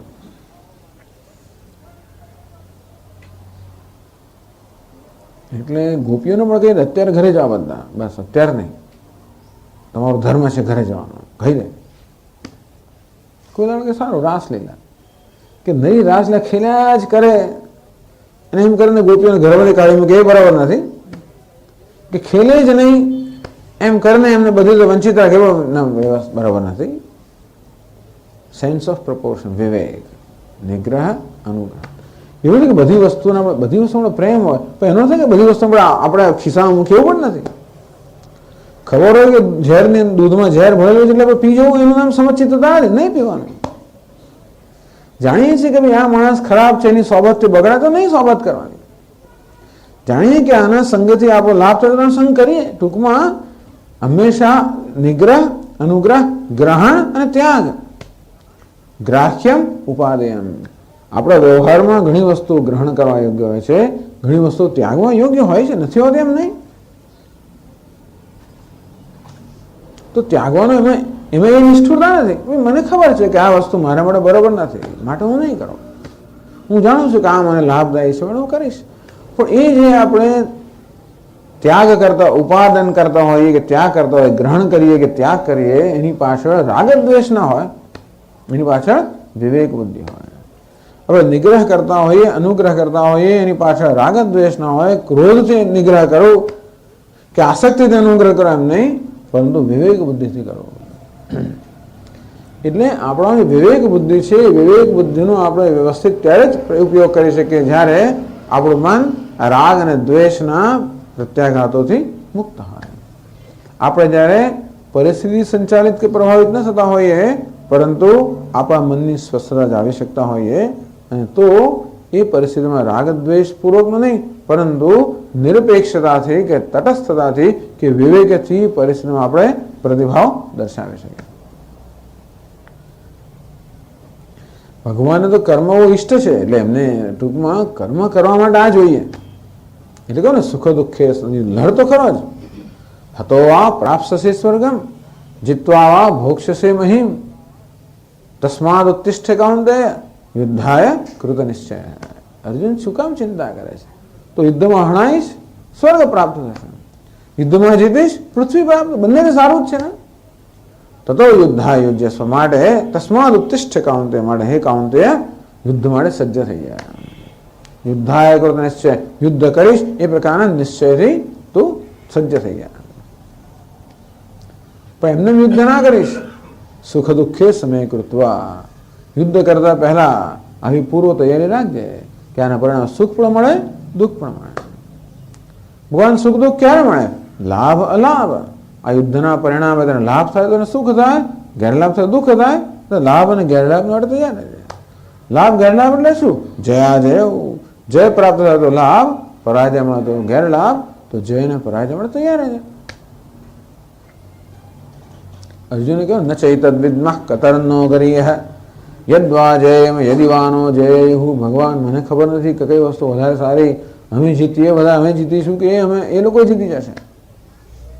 જે જીતે છે ટૂંકમાં સિદ્ધ સિદ્ધ્યો સમો ભૂત્વા સમત્વમ યોગ ઉચ્યતે. બીજા અધ્યાયમાં જ કહ્યું સિદ્ધિ અને સિદ્ધિ, સફળતા અને નિષ્ફળતા આ બંને જીવનની શક્યતાઓ છે. સમો ભૂતવા આ બંનેને સમાન આવકાર છે. બસ બંનેને આવકારવાના. આવકારે પછી એમને કેવી ટ્રીટમેન્ટ આપવી આપણે નક્કી કરવાનું.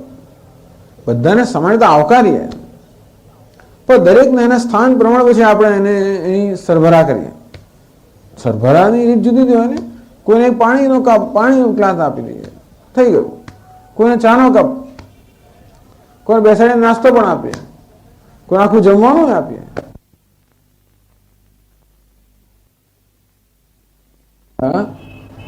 કરતી વખતે મન સ્વસ્થ હોવું જોઈએ. સરભરા કરવી અર્થાત કેવી રીતે પરિસ્થિતિને પ્રત્યે પ્રતિભાવ દર્શાવવો. પણ આવકારવાનું સમાન છે. પણ આવકારવું એટલે શું એ નક્કી કરવાનું આપણે. દરેકને આપણે આવકારીએ, કૂતરાને પણ આવકારીએ પણ એટલે કે એને રસોડામાં ના લઈ જઈએ, એને બહાર.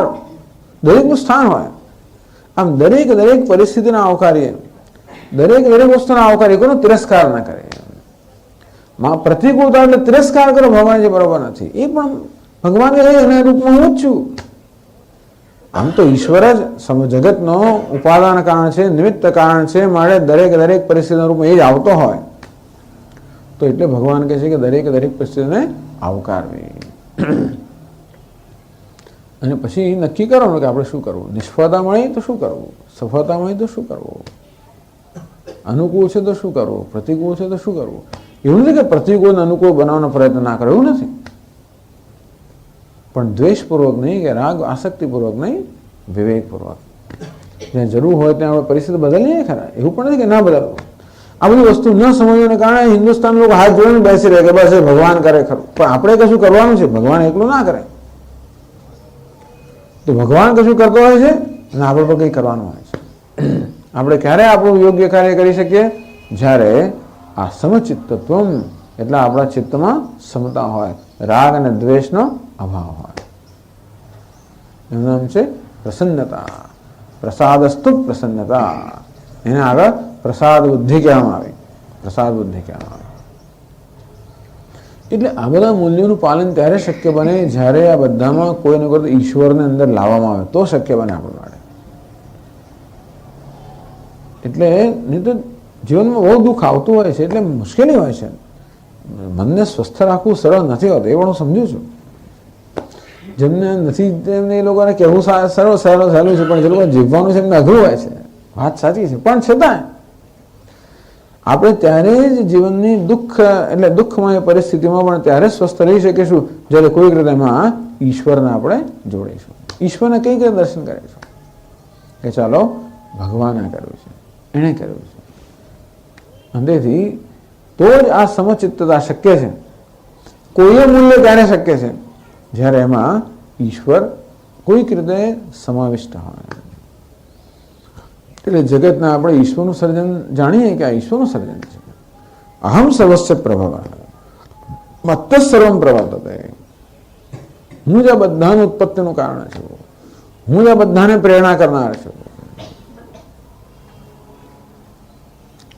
તેથી એવી રીતે સર્વની પ્રેરણા કરનાર ઈશ્વર છે, સર્વમાં ઈશ્વર વ્યાપ્ત છે. જેટલે હું છે એ દ્રષ્ટિ આપણા જન્મમાં આવે એટલે હું છે આપણા રિએક્શન્સમાંથી પ્રત્યાઘાતમાંથી દૂર રહી શકશું. ઈશ્વર तो स्वकर्मणात्मभ्यर्च्य सिद्धिं विन्दति मानवः यतः प्रवृत्तिर्भूतानां येन सर्वमिदं ततम्। સ્વકર્મણાત્મભ્યર્ચ્ય, પોતાના કર્મથી અર્ચના કરતા કરતા. એટલે ભક્તિ યોગને અંતર્ગત પણ છે, પણ આ સમચિત્તતામાં ઈશ્વરને બને ઈશ્વરનું દર્શન. આમ જીવનમાં વિવિધતા છે, જીવનની અંદર વિષમતાઓ છે, પણ એવી વિષમતામાં બધી વિવિધતાની અંદર પણ એક સમ છે, એક અનેકતામાં એકતા છે, વિષમતામાં સમતા છે. એવું જે ઈશ્વર છે, જેટલા અંશે એ ઈશ્વરને ધ્યાનમાં લેવામાં આવે એટલા અંશે પેલી વિવિધતા અને વિષમતાના બધી વસ્તુઓ આપણા પર ઓછે ને ઓછો આઘાત પહોંચાડશે, કે ઓછા ને ઓછા પ્રભાવિત કરશે. આ રીતે નિત્યમ ચ સમચિત્તત્વમ, હંમેશા એ ચિત્તને સમ એટલે કે રાગદ્વેષથી મુક્ત રાખવાનો પ્રયાસ. રાગદ્વેષને વશ ન થઈએ, રાગદ્વેષમાંથી મુક્ત રહેવાનો પ્રયાસ, અને છે સમચિત્ત. રાગદ્વેષ તો છે જ, લઈને જ જન્મ્યા છે, અને ઉછેર દરમિયાન પાછા ઘણા બધા ઉમેરાયેલા જ છે, રાગદ્વેષ છે જ. તો રાગદ્વેષનો નિકાલ કેમ કરવો? તો પહેલા આપણે ખબર જ નથી કશું રાગદ્વેષ આપણામાં છે. એ ક્યારે ખબર પડે? જ્યારે પરિસ્થિતિનો સામનો કરવામાં આવે ત્યારે રાગદ્વેષ બહાર આવે. અનુકૂળ પરિસ્થિતિઓ રાગ બહાર આવે, પ્રતિકૂળ પરિસ્થિતિઓ તો દ્વેષ બહાર આવે. આમ અંદર રહેલા રાગદ્વેષનું એ હોય છે અવ્યક્ત અવસ્થામાં, જેને અંગ્રેજીમાં અનકોન્શિયસ કહે છે, પરંતુ સબકોન્શિયસ કહે છે. એ ક્યારે કોન્શિયસ બને? જ્યારે પરિસ્થિતિ આવે ત્યારે અંદરથી એ રાગદ્વેષ આપણો પ્રત્યાઘાતના રૂપમાં બહાર આવતા હોય છે, અને તેથી પરિસ્થિતિ આપણને આપણામાં રહેલા રાગદ્વેષનો પરિચય કરાવવાનો એક સરસ પ્રસંગ બની જાય, એક અવસર બની જાય. એમ આપણા મનની વૃત્તિઓનું આપણે નિરીક્ષણ કરીએ, કેવા જુદા સંજોગોમાં આપણું મન કેવો જુદો પ્રતિભાવ દર્શાવતો હોય છે, આની રીતે એમાં કેવા રાગદ્વેષ રહેલા છે આપણે પરિચિત બનીએ, અને પછી એ રાગદ્વેષને દૂર કરવાનો સભાન પ્રયત્ન કરીએ. રાગદ્વેષ જન્મે છે અવિવેકમાંથી, અધ્યાસમાંથી, વસ્તુમાં જીવ સૃષ્ટિ જે નથી એનો અધ્યારોપ કરવાથી. બધી ઘણી વાર રાગદ્વેષની ચર્ચા કરી જ છે આપણે. તો આ રાગદ્વેષ આપણામાં આ પ્રકારે પ્રત્યાઘાત ઉત્પન્ન. એટલે ભગવાને કહ્યું, શક્નોતિ હૈવ સોઢું પ્રાક શરીર વિમોક્ષણાત કામ ક્રોધોદ્ભવમ વેગમ સંયુક્ત સુખી નરઃ. મરીએ ત્યાં સુધી આ એક આપણી પાસે મનોયત્ન, એક્સરસાઇઝ, મનોવ્યાયામ, કે કામ અને ક્રોધના આવેગો ઉઠ્યા જ કરતા હોય છે. હજારો કારણો હોય છે એ આવેગને જે ખાળી શકતો હોય છે, એમને જે નિયંત્રણમાં રાખી શકતો હોય છે, એમનાથી જે પ્રભાવિત થતો નથી, એમનાથી નિયંત્રિત થતો નથી. આમ કરીને મનની સ્વસ્થતા જાળવી રાખે છે, વિવેક બુદ્ધિ જાળવી રાખે છે. ભગવાન એને યોગી કહે છે. સંયુક્ત સુખી નર. એ જ યોગી છે, એ જ નર સુખી છે. આમ ચિત્તની સમતા કે તુલ્યતા એ તો જ્ઞાન માટે મહત્વની વસ્તુ છે જ. તો આપણું ચિત્ત તુલ્ય હોય ને તો જ આપણે વસ્તુ જેવી છે તેવી સમજી શકીએ. જે રાગદ્વેષ હોય ને તો આપણું મન હંમેશા કોઈને કોઈ રીતે એના પર આરોપ કરીને જ જોતું હોય છે. એટલે આપણે ભાગ્યે જ વસ્તુ કે વ્યક્તિ જેવી છે તેવી એને જાણીએ, રાગદ્વેષ સહિતની જ જાણતા હોય છે. તો રાગદ્વેષ જેમ જેમ દૂર થાય તેમ તેમ આપણને જીવનની વાસ્તવિકતાઓ, અને જીવનની ખરેખર વાસ્તવિકતા કઈ ખબર? ઈશ્વરની વાસ્તવિકતા છે, ખરી વાસ્તવિકતા.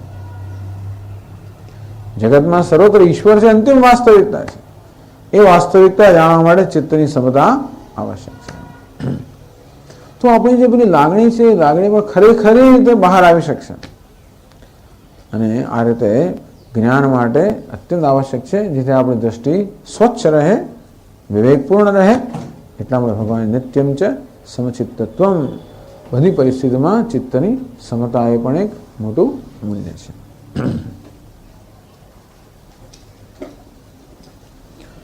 ઓમ પૂર્ણમદ પૂર્ણમિદં પૂર્ણાત પૂર્ણમુદચ્યતે પૂર્ણસ્ય પૂર્ણમાદાય પૂર્ણમેવાવશિષ્યતે. ઓમ શાંતિ શાંતિ શાંતિ. શંકરં શંકરાચાર્યં કેશવં બાદરાયણં सूत्रभाष्यकृतौ वन्दे भगवन्तौ पुनः पुनः. ईश्वरो गुरुरात्मेति मूर्तिभेदविभागिने व्योमवद्व्याप्तदेहाय दक्षिणामूर्तये नमः। ॐ शान्ति शान्ति शान्तिः। हरि ओम श्री गुरुभ्यो नमः। हरि ओम नारायणः परो व्यक्तात्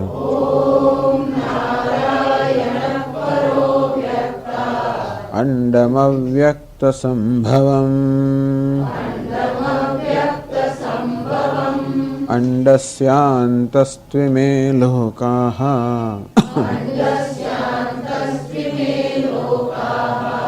सप्तद्वीपा च मेदिनी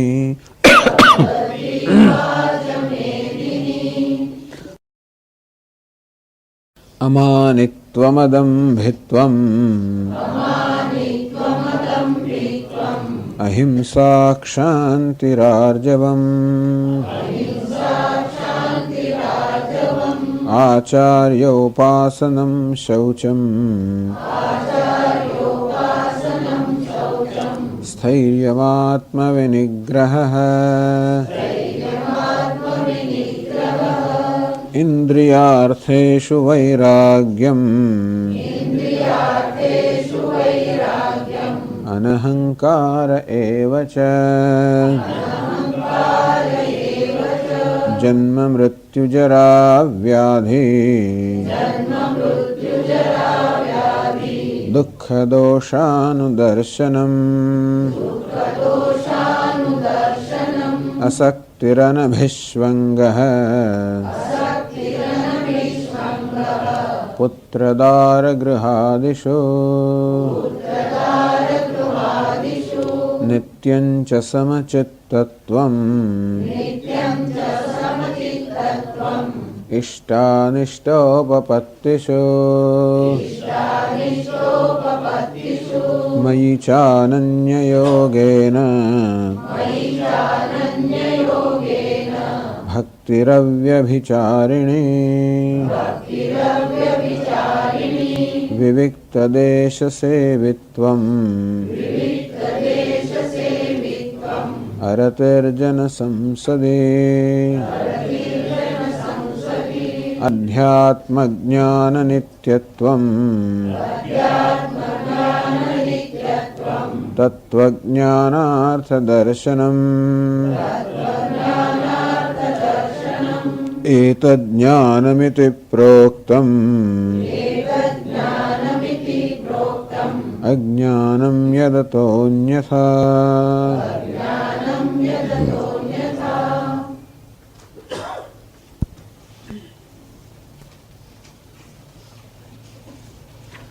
नित्यं च समचित्तत्वम् इष्टानिष्टोपपत्तिषु। इष्ट अनिष्ट उपपत्तिषु। इष्ट અને અનિષ્ટ વસ્તુઓ જ્યારે આપણી સમક્ષ ઉપસ્થિત થાય અને થવાની છે, એ જ જીવનનો નિયમ છે કે ઇષ્ટ અને અનિષ્ટ, પ્રિય અને અપ્રિય, શુભ અને અશુભ, અનુકૂળ અને પ્રતિકૂળ આ પ્રકારની વસ્તુઓ, આ પ્રકારના સંજોગો ઉપસ્થિત થયા કરવાના જ. પછી ભલભલા હોય, ભગવાન શ્રી કૃષ્ણ પોતે કેમ ના હોય તો પણ એમને કે રામચંદ્ર જે હોય એમને આ પ્રકારના પ્રસંગો ઉપસ્થિત થવાના જ. કદાચ એમને આવા જે પ્રસંગો ઉપસ્થિત થયા એના પ્રમાણમાં બીજા કોઈ ઉપસ્થિત થતા નથી હોતા. રામચંદ્રજીને ઉપસ્થિત થયા કે કૃષ્ણ ભગવાન જ ઉપસ્થિત થયા, ભાગા ભાગ. વિચાર કરો, જન્મ્યા ત્યારથી જ તો એમનું ચાઇલ્ડહુડ કેવું હશે, એમનું બાળપણ કેવું. જન્મ્યા ત્યારથી માતા પિતાથી તો છૂટા પડી ગયા અને ક્યાંક બીજી જગ્યાએ ઉછર્યા. એમને ખબર નથી કે મારી મા કોણ છે અને બાપ કોણ છે. આજ એ તો માની જ લે. અને એમાં પછી સતત પેલા રાક્ષસોનો બધા રસોડો રંજાડ, અને પછી એથી પછી ગોકુળથી વૃંદાવનમાં આવી ગયા, અને ત્યાંથી પછી મથુરામાં ગયા, અને ભાગીને બાદ દ્વારકા આવ્યા. જ્યાં તો ભાગા ભાગ આવું બધું છે. એટલે એમને પણ બહુ મુશ્કેલી સહન કર્યો. રામચંદ્રજી તો કરવી જ પડી સહન. એટલે આવું આવ્યા જ કરે છે. અને સરળ હોતું નથી. બધી પ્રતિકૂળ વસ્તુઓ આવે, દુઃખજનક વસ્તુઓ આવે ત્યારે એમને સ્વીકારવું સરળ નથી હોતું. એટલા માટે જ આ ઉપદેશ આપવાની જરૂર પડે છે. અનુકૂળ આવે ત્યારે તો આપણો વાંધો નથી હોતો, પણ એ અનુકૂળ પરિસ્થિતિ આવે ત્યારે આપણું ચિત્ત સમ નથી રહેતું. એટલા માટે કે ત્યારે પણ આપણે હર્ષમાં આવી જઈએ. હૃષ્ટો દ્રુપ્યથી દ્રુપ્તો ધર્મમ અતિક્રામતી, એવું કહેવાય છે કે હર્ષમાં જ્યારે માણસ આવી જાય અને ત્યારે દર્પ જન્મે, અને દર્પ જન્મે ત્યારે વિવેક જતો હોય, ત્યારે ધર્મનું અતિક્રમણ થઈ જાય. એટલે ઘરમાં બહુ ઘણીવાર માણસ આમ એકદમ હર્ષના આવેગમાં જેમ તેમ બોલતો હોય છે. આપણે ખબર આવું કરે છે, આવું બોલે છે, બહુ અમુમ કરે, જાત જાતની વાતો, જાત જાતનો ઉન્નત થઈ ગયું લાગે ઘણીવાર. આપણે એવો એનો કોઈ દિવસ જોયો જ ના હોય કે આ સ્વામીજી આવું કરે, એવું બોલે, આશ્ચર્ય થાય આપણને. અરે એટલે એ વ્યક્તિને આપણે બધું આવી રીતે જોઈ જ ના હોય. એની મર્યાદા હોય, આપણે જોઈએ મર્યાદાનું ઉલ્લંઘન થઈ જતું હોય આપણા વડે જ. આપણે અંદર જ એવો આવેગ આવી જાય કે આપણે જ મર્યાદાનું ઉલ્લંઘન કરીએ, આમ બોલવામાં અને હસવામાં ના તે કરવામાં. દ્રુપ્તો ધર્મમ અતિક્રામતી. એટલે હર્ષનો પણ એક આવેગ છે જે આપણને કબજામાં લઈ લેતો હોય, અને શોકનો પણ આવેગ છે. ભગવાન કહે છે કે આ પ્રકારના આવેગોથી મુક્ત રહેવું જીવનના જુદા જુદા સંજોગોમાં. સ્થિત પ્રજ્ઞને તો આ સરળ છે, એના વડે સહજ છે. દુઃખેશુ અનુદ્વિગ્ન મનઃ સુખેશુ વિગત સ્પૃહા.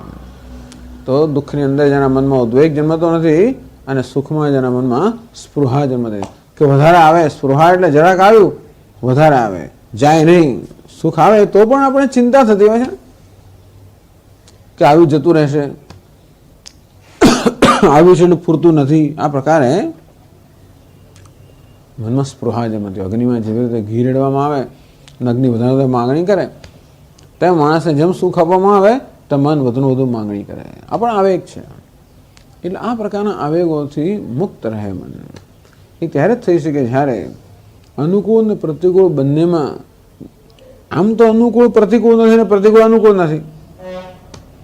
એટલે જ તો બધા સંજોગો જે હોય છે બધા વિષમો જ હોય છે, જુદા જુદા હોય છે.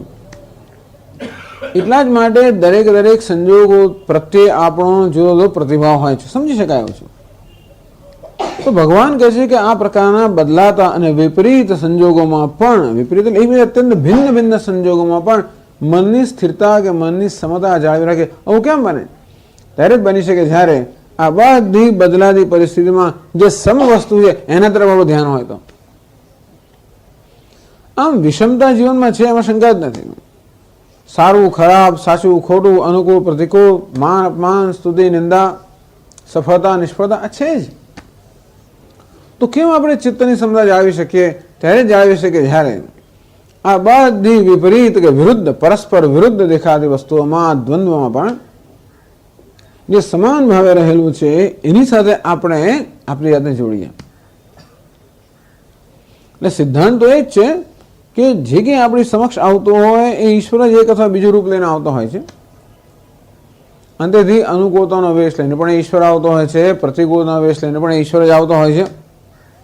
માન અપમાન, સ્તુતિ નિંદા બધી જે દ્વંદ્વ કહેવાય, દ્વંદ્વ એટલે પરસ્પર વિરુદ્ધ જોડકા.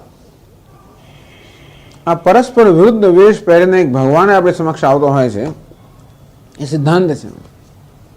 અને એટલા માટે અનુકૂળતા પ્રતિકૂળતા બધા વેશ છે, ઈશ્વરે ધારણ કરેલા વેશ છે. જો વેશને મહત્વ આપવામાં આવે તો ક્યારેય પણ આપણે મનની ક્ષમતા જાળવી ન શકીએ.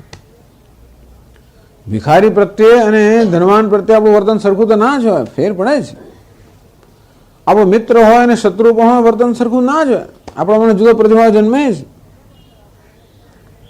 અને છતાં પણ જ્યારે આપણને ચિત્તની ક્ષમતા જાળવવાનું કહેવામાં આવે છે એ ત્યારે શક્ય બને જ્યારે મિત્ર અને પુત્ર, આ શત્રુ અને મિત્ર આ બધાની અંદર પણ કોઈક સમાન તત્વ રહેલું હોય તો ક્ષમતા જાળવી શકાય ને.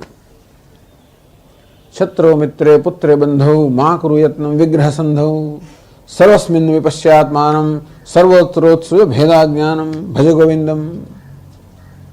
શત્રુ મિત્રે, શત્રુના મિત્રમાં, પુત્રના બંધુમાં, મા કુરુ યત્નમ વિગ્રહ સંધૌ. એક સાથે સંધિ કરવી, બીજા સાથે વિગ્રહ કરવો, એક સાથે જોડાવું, બીજા સાથે યુદ્ધ કરવું. આવું આપણે ચાલે ને. વૈરી આવે એટલે પછી યુદ્ધ વિગ્રહ થાય, અને મિત્ર આવે એટલે આપણે સંધિ થાય. મા કુરુ યત્નમ વિગ્રહ સંધૌ. આ પ્રકારે વિગ્રહ અને સંધિનો યત્ન ના કરીશ, કારણ કે આખી જિંદગી એમાં જતી જ રહેશે. ઔદાસીન્યમ અભિપ્સતામ જનકૃપા નૈષ્ઠુર્યમ ઉત્સૃજ્યતામ. સાધન પંચકમાં કહે ઔદાસીન્યમ અભિપ્સતામ જનકૃપા નૈષ્ઠુર્યમ ઉત્સૃજ્યતામ. લોકો પર કૃપા કરવાનું ને લોકો પ્રત્યે નિષ્ઠુર બનવાનું છોડી દે. એ ન્યાય તું ના કરીશ તો લોકોની કૃપા તારા પર આવે કે નિષ્ઠુરતા આવે એને પણ તું ગણીશ નહીં.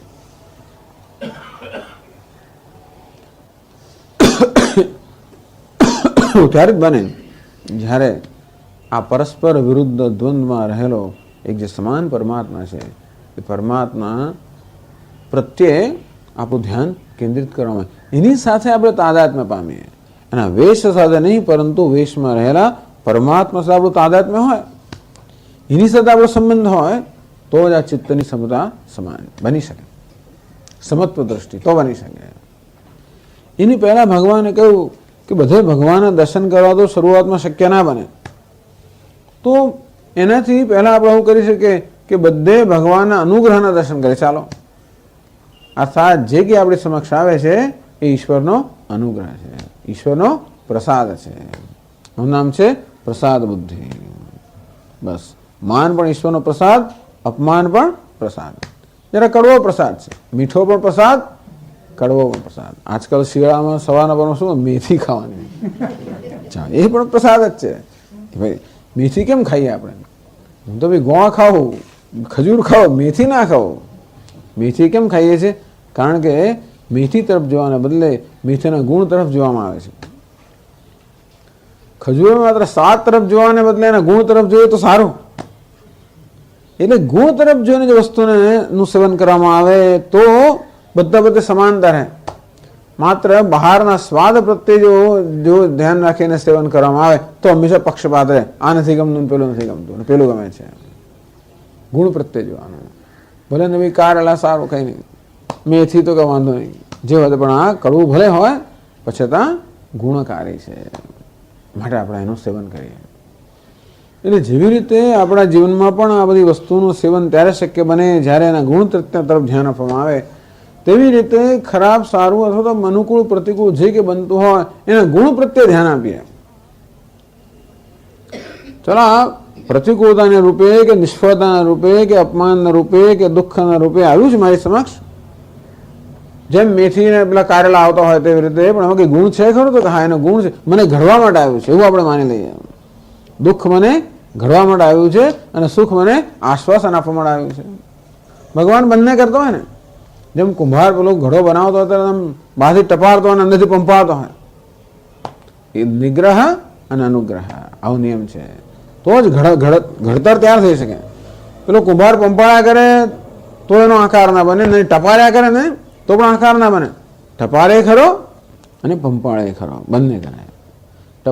પંપાળવું એટલે અનુગ્રહ, ટપારવું એટલે નિગ્રહ. અનુગ્રહ અને નિગ્રહ ભગવાનની આ રીતિ છે. કોઈ વસ્તુને ઘડવા માટે આ રીતિ છે, નહીં તો ઘડાય નહીં. આપણે બાળકોને પણ ત્યારે ઘડી શકીએ જ્યારે બંને હોય, અનુગ્રહ અને નિગ્રહ. એ કે બધું કર્યા જ કરીએ અનુગ્રહ જ કર્યા કરીએ તો બગડી જાય, અને કશું જ ના કરીએ નિગ્રહ જ કર્યા કરીએ તો એનો વિકાસ રૂંધાઈ જાય. બધી રીતે અનુગ્રહ અને નિગ્રહ. તેમ ઈશ્વરની પણ આ રીતિ છે. એવું આપણે સ્વીકારી લઈએ કે ઈશ્વર આપણને ઘડવા ઈચ્છે છે. ઈશ્વર શિલ્પી છે અને એના હાથમાં રહેલા આપણા ખરબચડા ઘાટઘોટ વગરના પથ્થર છે અને આપણે ઘડી રહ્યો છે. એવું જે આપણે ઈશ્વરનો રોલ કે ઈશ્વરનો એ પ્રકારનો રોલ આપણે સ્વીકારીએ જીવનમાં કે ઈશ્વરનું એ પ્રકારનું કાર્ય છે તો આપણે એને સહકાર આપીએ. શેમાં સહકાર આપીએ? ઘડાવવામાં સહકાર આપીએ. નહીં તો પેલો શિલ્પી પથ્થરને તો ઘડી શકે, પથ્થર તો કોઈ પ્રકારનો પ્રતિભાવ દર્શાવતો નથી, પણ આ પથ્થર ધારો કે જીવંત હોય અને એને ફાળેલા મોડું ફેરવી લેતો ઘડાવાના બદલે તૂટી જાય. તો આપણે પણ જીવનમાં ઘડાવવું હોય તો ઈશ્વરને સહકાર આપીએ. આનું નામ છે પ્રસાદ બુદ્ધિ. ઈશ્વરને સહકાર આપીએ. દુઃખ પણ એ આપે છે, સુખ પણ એ આપે છે. ચલો એની પાસે કંઈક હોવું જોઈએ, કંઈક કારણ હોવું જોઈએ. કદાચ મને સમજ ના પડે તો ભગવાનને શંકાનો લાભ આપો. સર્વજ્ઞ છે, સર્વશક્તિમાન છે, માટે એ જાણે છે શું મારા માટે સારું છે, એમ કરે ભગવાનને શંકાનો લાભ આપીએ. બહુ અઘરી વસ્તુ છે આ બધી જીવનમાં. આ બધું સરળ પણ એ અઘરું કર્યા વગર આપણો વિકાસ નથી. છે એવાને એવા રહી જઈએ આપણે. અઘરી વસ્તુ ના કરીએ, કષ્ટ ના ઉઠાવીએ. આ કેવું કષ્ટ છે? આ લાગણીના સ્તરનું કષ્ટ છે, બીજું કંઈ કષ્ટ નથી. બધી વસ્તુઓ કંઈ શારીરિક સ્તરે કષ્ટ આપતો એવું નથી આવતું. મોટાભાગની એનું કષ્ટો લાગણીના સ્તરે હોય છે ને. મારું અપમાન થયું, મારું આમ થયું, પેલું થયું, સફળતા મળી, નિષ્ફળતા મળી. આમ આ જે કષ્ટ છે એ સહન કરવાની તૈયારી રાખીએ તો જ.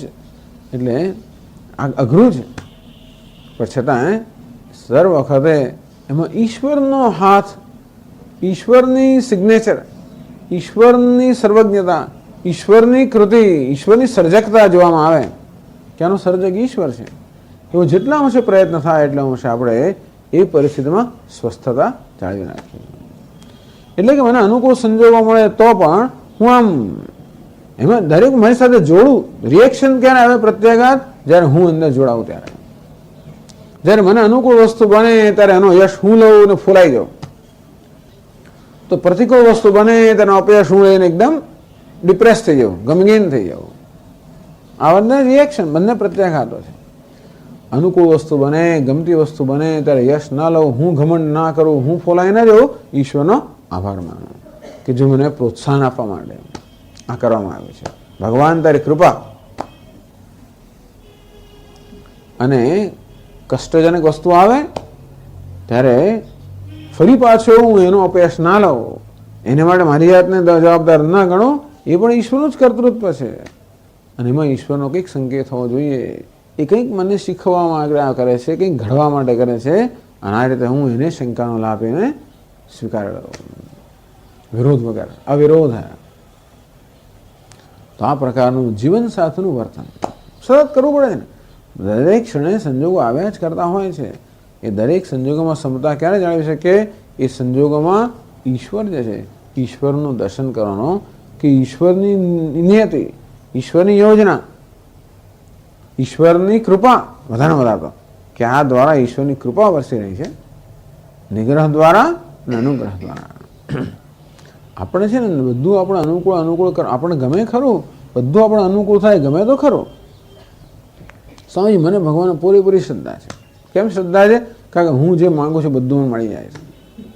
તો પછી આપણે એવી રીતે ટેવાઈ જઈએ, તો પછી આપણે માગવા માટે ટેવાઈ જઈએ, આપણે જાતે કશું કરીએ જ નહીં. એટલે ભગવાન ઈચ્છે કે ભાઈ તું જાતે ચાલતો થાય, તને ઉચકી ઉચકીને ચલાવે, પકડીને ચલાવે, બરોબર, જાતે ચાલતો થાય. પણ હું તો પડી જવા માટે તૈયાર નહીં. તો કે એટલે ઘણીવાર પડી પણ જવાય, ભગવાન તો છોડી દે આંગળી. જોઈએ તો ખરા કેવું ચાલે છે. આપણે નથી કરતા બાળકને ચાલે કેવી રીતે, એને ત્યાં ઊભો રાખ્યો, આવી એમ કર્યું એટલે પેલા માવા ગડગડ કરે તો આવે, એમ કરે કદાચ ચાલતો થાય ને. આખો બધા ઉચકીને ફરું ચાલતો કેવો થવાનો છે? સ્વતંત્ર બનાવવો પડે ને. ભગવાન પણ ઈચ્છે કે આપણે સ્વતંત્ર બનીએ, તો ના પડીએ આખડી એવું થાય. પણ એને આ બધા પ્રકારના મૂલ્યોનું પાલન ભક્ત માટે શક્ય છે, જેને ભગવાનમાં શ્રદ્ધા છે. ઈશ્વરમાં શ્રદ્ધા તો બહુ મોટી વસ્તુ છે ને.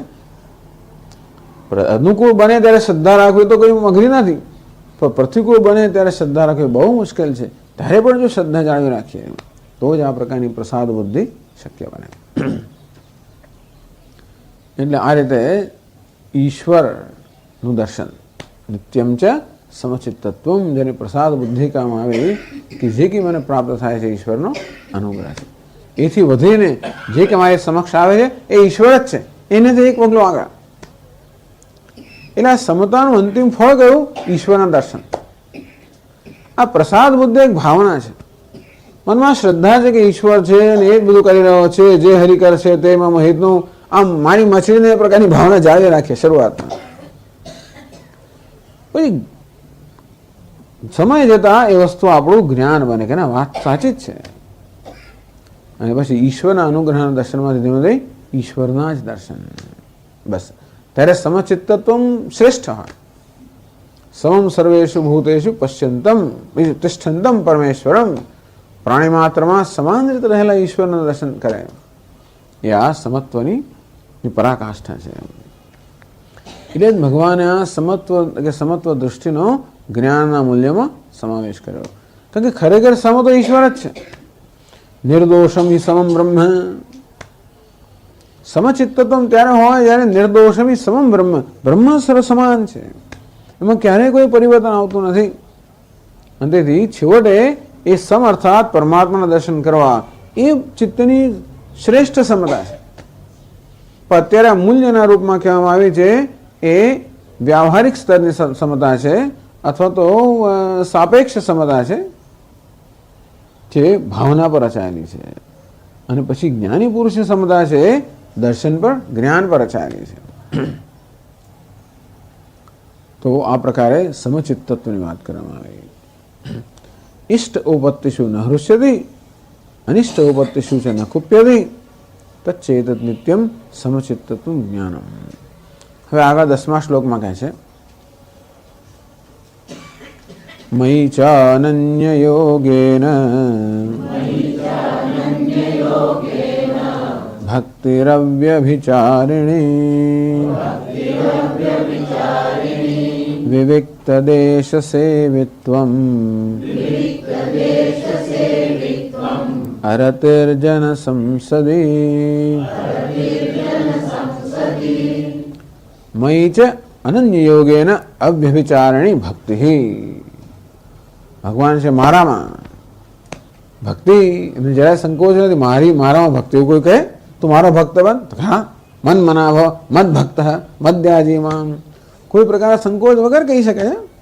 એવું ત્યારે જ આગળ કહ્યું તે પ્રમાણે એવું સંકોચ વગર ત્યારે જ એમ કોઈ કહી શકે ભગવાન, જ્યારે એમને કોઈ પ્રકારનો અભિમાન ના હોય તો જ કહી શકે. બાકી તો આપણે વિચાર કરીએ કેમ ભક્ત બનવાનું કહે છે, કેમ એના માટે કામ, એમની સેવા કરવાનું કેમ કહે છે, કંઈક અંદર એમનો પણ સ્વાદ છુપાયેલો છે. તો પછી એ વાક્ય પ્રમાણ વાક્ય ના બને. ભગવાન કે મારી અનન્ય યોગ વડે અવ્યભિચારિણી ભક્તિ. તો એક તો મારામાં ભક્તિ, અનન્ય યોગથી ભક્તિ અને અવ્યભિચારિણી ભક્તિ, આ પ્રકારે ભક્તિની ઘણી વિશેષતાઓ કહેવામાં આવી. જો શંકરાચાર્યજી સમજાવે છે ભાષ્યમાં 320મા પાના પર.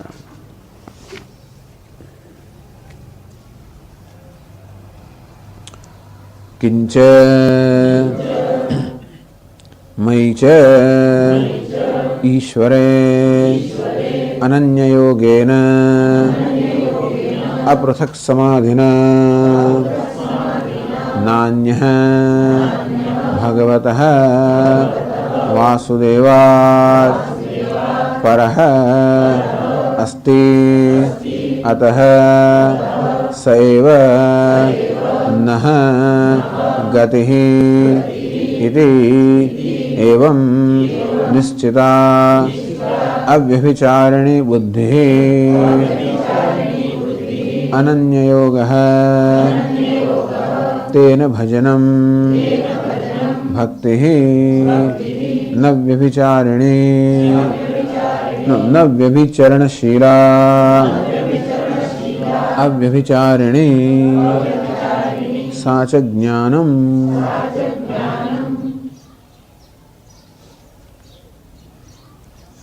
મયિ ચ ઈશ્વરે, ભગવાન કહે છે કે મારામાં, મયિ ચ ભગવતી વાસુદેવે પરમેશ્વરે ભક્તિ. હું એટલે કોણ? માત્ર શ્રી કૃષ્ણ એટલે કોઈ વ્યક્તિની વાત નથી કરતા ભગવાન. હું એટલે કે ઈશ્વર, હું જે ભગવાન છું. ભગવાન કોને કહેવાય? સર્વજ્ઞ, સર્વશક્તિમાન, એટલે સર્વ ઐશ્વર્ય, જ્ઞાન, વૈરાગ્ય, ધર્મ, આ બધું જે ભગ કે ઈશ્વર્ય છે એ પૂર્ણ માત્રામાં ધરાવતા નામ છે ભગવાન. તેજ, વીર્ય, બળ, આ બધું પૂર્ણ માત્રામાં ધરાવતા હોય શ્રી, એનું નામ ભગવાન. હું ભગવાન છું, સર્વજ્ઞ, સર્વશક્તિમાન. એટલે આ ભક્તિ સગુણ બ્રહ્મ નહીં, એટલે સર્વજ્ઞ, સર્વશક્તિમાન, સર્વવ્યાપી જે પરમાત્મા હું છું એ સગુણ બ્રહ્મ અને નિર્ગુણ બ્રહ્મ કોઈ જુદા છે જ નહીં. એને બે બ્રહ્મ માનવા નહીં કે આ સગુણ બ્રહ્મ જુદું, નિર્ગુણ એક જ છે. સગુણ છું ને નિર્ગુણ છું, એક જ બ્રહ્મ છે. માત્ર આપણે એની સાથે સંબંધ બાંધવામાં આપણે કઈ રીતનો સંબંધ બાંધી શકીએ એ પરથી નક્કી થાય કે એ સગુણ, હું સગુણ છું કે હું નિર્ગુણ છું. હું નિર્ગુણ જ છું. આત્મા એ સગુણ છે જ નહીં, આત્મા પણ નિર્ગુણ જ છે. જ્યાં સુધી મારી જાતને સગુણ માનતો હોઉં ત્યાં સુધી ઈશ્વરને પણ સગુણ માનું. અને જેમ જેમ મારા વિષયનો સમજ બદલાતી જાય તો ઈશ્વર વિષયની સમજ બદલાતી જાય. એટલે અહીંયા કોઈ દાડો શંકરાચાર્ય સગુણ નિર્ગુણ ભેદ નથી પાડતા હતા. એ તો આ શબ્દો વાપરો કે આખો દાડો મની ભગવતી ઈશ્વરે પરમેશ્વરે પરમાત્મની વાસુદેવે, એને સગુણ ગણો કઈ, કારણ કે દરેક શબ્દોનો અર્થ બંને જ કરી આપે. વાસુદેવનો અર્થ વસુદેવનો પુત્ર એમ પણ થાય. વાસુદેવ એટલે સર્વત્ર નિવાસ કરનારો દેવ એમ પણ થાય. વાસુદેવ એટલે સર્વ જેમાં નિવાસ કરી રહ્યા છે એ દેવ. આમ સમગ્ર જગતનો જે નિવાસ સ્થાન છે, સમગ્ર અધિષ્ઠાન છે વાસુદેવ, અથવા સમગ્ર જગતમાં અંતરાત્મા રૂપે જ નિવાસ કરેલો છે એનું નામ વાસુદેવ. આ વાસુદેવ હોય, નારાયણ હોય, આ બધા શબ્દના જીવ પરક પણ અર્થ થાય, બ્રહ્મ પરક પણ અર્થ થાય, સગુણ પરક પણ થાય, નિર્ગુણ પરક પણ થાય. એટલે તમે કોઈ પણ સહસ્ર નામ જોજો કે અષ્ટોત્તર નામ જોજો કોઈ પણ દેવતાનું, એ બધામાં એમના અનેક બધા ગુણ રૂપનું પણ વર્ણન હશે, અને જોડે એ બધા ગુણ રૂપથી પર એનું પણ એમાં વર્ણન હશે. એટલે આ ઝઘડો ખોટો છે બધા સગુણ ને નિર્ગુણ ના બધી વસ્તુઓનો. એવા કોઈ વેદાંતમાં હોય કોઈ ઝઘડા, બધું જ ભગવાન છે, સગુણ છે નિર્ગુણ. સગુણ એ ભગવાન જ છે, નિર્ગુણ જ નર્યો ભગવાન હોત તો ઝઘડવાની વાત જુદી છે. જો કંઈ એમ કહેતો ભગવાન નિર્ગુણ જ છે અને સગુણ નથી તો આપણે વિચારવું પડે. તો વ્યક્તિની સમજ વિચારવું પડે, ભગવાન વિચારવાની જરૂર નથી. પરંતુ એવું કહેનારા જાતના હોય છે, આપણા મનમાં જાતની ગંધથી ઉત્પન્ન કરનારા લોકો હોય છે. કારણ કે પોતે જે વસ્તુઓ એમ ઘણીવાર લોકો પોતાની માન્યતાને એટલી જોરથી આમ વ્યક્ત કરે એટલે આપણે એવા પ્રભાવિત થઈ જઈએ. પણ સર્વમ ખલો ઇદમ બ્રહ્મ, જે કાંઈ છે એ બ્રહ્મ જ છે. નિર્ગુણ કહેવાનો અર્થ એ છે કે ગુણથી અટકી જવાની જરૂર નથી. ટૂંકમાં ભગવાનને ભગવાન હોવા માટે સર્વજ્ઞ હોવાની પણ જરૂર નથી, એ જ કહેવાનો ભાવાર્થ છે. સર્વજ્ઞ તો ભગવાન છે જ, પણ એમાં સર્વજ્ઞ પણ ના હોય માટે ભગવાન બનતો મટી ગયું પણ નથી. આ બધું તો ભગવાન છે, પણ આ બધા નામ રૂપ કે વેશ ન હોય માટે ભગવાન ન હોય એવું નથી. મચ્છાને સર્વભૂતાની નચાહમ તે શોસ્થિતા, આ બધું મારામાં જ છે, પણ હું એમના પૂરતો મર્યાદિત નથી. નચ મસ્તાની ભૂતાની, આ સર્વથી પર પણ છું. એટલે ઈશ્વરનો જે પ્રકારનો આપણો ખ્યાલ હોય એમાં ભક્તિ. ટૂંકમાં અહંકારમાં ભક્તિ નહીં, સંસારમાં ભક્તિ નહીં, વિષયોમાં ભક્તિ નહીં, ભૌતિક સિદ્ધિઓમાં ભક્તિ નહીં, પરંતુ ઈશ્વરમાં ભક્તિ. જેને ઈશ્વર માનવો એને માનવાનો વાંધો નથી. ભગવાન છેવટે બધું કરી આપશે. સગુણ તો સગુણ, જે માનવું હોય માનો, કારણ કે ભગવાન એક જ હોવાને કારણે સમય આવશે ત્યારે જે જરૂર હશે કરી આપશે, એટલે વાંધો નથી. એની એવા ઝઘડાની પણ જરૂર નથી કે શું થશે. સ્વામીજી પૂજા આમ કરી પણ એની પૂજા કરતા શું થશે, કશું થવાનું નથી. પૂજા તો પછી દ્વૈતમાં આવી જાય ને. આપણે જેની પૂજા કરીએ છીએ એ તો જાણે છે ને, ભલે આપણને જાણતા હોઈએ. પહેલાં અમારા મોટા ભાઈ એક વાત કરે, એમના એક મિત્રની, એ લોકો બીએસસી ટેકની પરીક્ષાઓ આપે ને ત્યારે પછી બહુ બધું વાંચવામાં, પણ કેમિસ્ટ્રી કે ઓર્ગેનિક કેમિસ્ટ્રી ની અંદર એક જ પ્રશ્ન પૂછાય, એમાં જ બધો આખો પેપર લખવાનો હોય કે તો હાઇડ્રોક્લોરિક એસિડ કે પછી સલ્ફ્યુરિક એસિડ કશું એવું પૂછાય, બસ એના પર મોટી થીસીસ લખવાની હોય. એમનો એક મિત્ર હતો, એણે તો સલ્ફ્યુરિક એસિડ જ તૈયાર કર્યો, જે પૂછે હું તો આજ લખીશ. એટલે પેલા પરીક્ષકને કાઢેલા બિચારે ખોટું વાંચ્યું હોય, એને હાઇડ્રોક્લોરિક સલ્ફ્યુરિક વાંચ્યું હોય છે. તો એથી પણ ચડિયા તો કે તમારા કાકા વાત કરતા હતા, એ લોકો સ્કૂલમાં ભણે તો અંગ્રેજી માધ્યમ હતા ને, વિચાર કરો ખંભાતની હાઈસ્કૂલની અંદર ઇતિહાસના બધા લોકો અંગ્રેજીમાં શું વિચારે છોકરાને સમજ બધું ગોખી નાખે. એટલે પૂછે મને કારણ ભાઈ તું ગોખે પણ સમજે છે ખરો કે હું ભલે ના તો શિક્ષક તો સમજશે ને, પરીક્ષામાં લખ્યા પછી એ તો સમજશે ને. તેવી રીતે ભલે હું ના સમજુ ભગવાન એ તો સમજશે ને. એટલે આવી ચિંતા કરવી જ નહીં કે હું પેલા ભગવાનને ભજું આને ભજ્યો શું થશે ને, મારું કશું કોઈને થવાનું જ નથી. આને ભજ્યો પેલો નારાજ થાય છે, નારાજ થવાનો, નારાજ થવાનો ભગવાન પણ ગણતા જ નથી. ભગવાન છે નારાજ થાય, ભગવાન માટે એનાથી પણ ભય કેવો. અને એટલા માટે કવિ એવી ચિંતા કરવી નહીં સગુણ કે નિર્ગુણને શું થશે ને શું નહીં થાય. ભગવાનની ભક્તિ, જે ભગવાન જે ક્ષણે જેને ભગવાન માનવામાં આવતો હોય એની ભક્તિ. તો મયી છે ભગવતી વાસુદેવે પરમેશ્વરે ભક્તિ. છતાં ભગવાન વિશે જેટલો સ્પષ્ટ ખ્યાલ હોય એટલે સારું તો ખરું છે. ભગવાન એટલા માટે ભગવાનનું આટલું નિરૂપણ થયું 7 થી 12 અધ્યાયની અંદર. ભગવાને પોતે જ કહ્યું ને મત્તઃ પરતરમ નાન્યત કિંચિદ અસ્તિ ધનંજય મયી સર્વમિદં પ્રોતમ સૂત્રે મણિગણા એવા. હે ધનંજય, આ જગતમાં મારા સિવાય કોઈ છે જ નહીં. બસ મહારાજ મને તો આટલું દેખાય છે, એ બધાની અંદર જરા સૂક્ષ્મ નજર કરે. મયી સર્વમિદં પ્રોતમ, આ બધું મારામાં પરોવાયેલું છે. સૂત્રે મણિગણા એવા, જેમ બધા મોતી દોરામાં પરોવાયેલા હોય તેમાં બધું જગત મારામાં પરોવાયેલું છે. મારા સિવાય કશું છે જ નહીં. બીજું કોઈ કાર્ય કારણ કશું છે જ નહીં. હું જ છું. કાર્ય હોય તે પણ હું, કારણ હોય તે પણ હું, અને કાર્ય કારણ ના હોય તે પણ હું જ.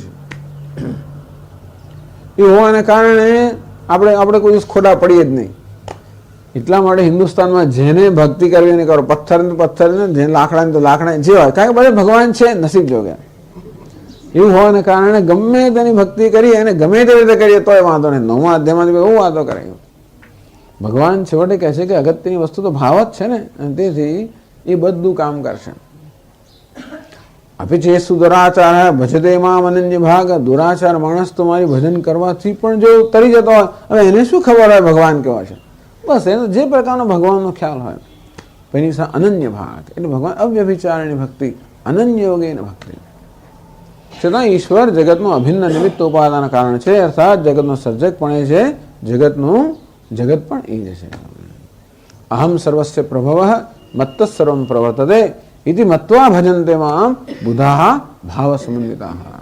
આમ 10મા અધ્યાયમાં ભગવાને કહ્યું કે બુધાહ, બુદ્ધિમાન લોકો, ભાવ સમન્વિતા, ભાવથી સમન્વિત થઈને, એટલે ભાવયુક્ત થઈને, ભાવના સહિત આ પ્રકારે જાણીને મારું ભજન કરે છે. એવો ઝઘડો જ્ઞાન યોગ ને ભક્તિ યોગ ને જ્ઞાન માર્ગ ને ભક્તિ માર્ગ પાછા બીજા અનેક પ્રકારના ગૂંચવાડા. અમે ભક્તિ માર્ગ પર છીએ અને તમે જ્ઞાન માર્ગ પર છો અને પેલો કર્મ માર્ગ પર છે. આ તો શું કરવું પડે કે મારા વ્યક્તિત્વના 3 ભાગ કરું ત્યારે આવો માર્ગ થાય, બાકી ના થાય. કારણ કે મારી લાગણીને એક માર્ગ પર લઈ જવાનું, મારી બુદ્ધિને બીજા માર્ગ પર લઈ જવાનું, કર્મને ત્રીજા માર્ગ પર લે તો કર્મયોગ જુદો, ભક્તિ યોગ જુદો અને જ્ઞાન યોગ જુદો. તો બધા યોગ કરનાર હું તો એક જ છું ને.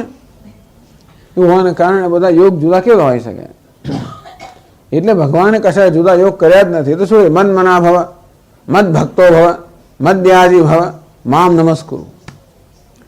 એ કહે છે કે મન મના ભવ, તારું મન એટલે બુદ્ધિ એ પણ મને આપી દે, એટલે શું મારું જ્ઞાન પ્રાપ્ત કર. ટૂંકમાં તારી બુદ્ધિનો ઉપયોગ માત્ર મારા જ્ઞાન માટે કર, બીજે કશી વસ્તુમાં એને વેડફીશ નહીં.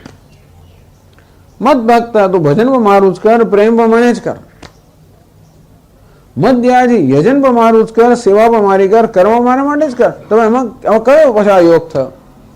કર્મ એ ભગવાન માટે કરવાનું હોય, પ્રેમ પણ ભગવાનને જ કરવાનો હોય, અને સમત જ્ઞાન ભગવાનનું પ્રાપ્ત કરવાનું હોય, તો બધા યોગ સાથે આવી ગયા કે ના આવી ગયા? હવે પછી ભક્તિ યોગમાં કહે છે, આવી વસ્તુ ક્યાં કહે છે? 9મા અધ્યાયમાં કહે છે, ભક્તિ યોગમાં કહે છે. એટલે આવી પણ ખોટી આવા પ્રકારની મનની અંદર ગૂંચવણો રાખવી નહીં કે કર્મ માર્ગ જુદો અને જ્ઞાન માર્ગ જુદો અને ભક્તિ માર્ગ જુદો. એક જ ભગવાનનો માર્ગ છે અને એમાં આપણે પૂરેપૂરા સમર્પિત થઈએ બધા સ્તરે, અનન્ય યોગે ને.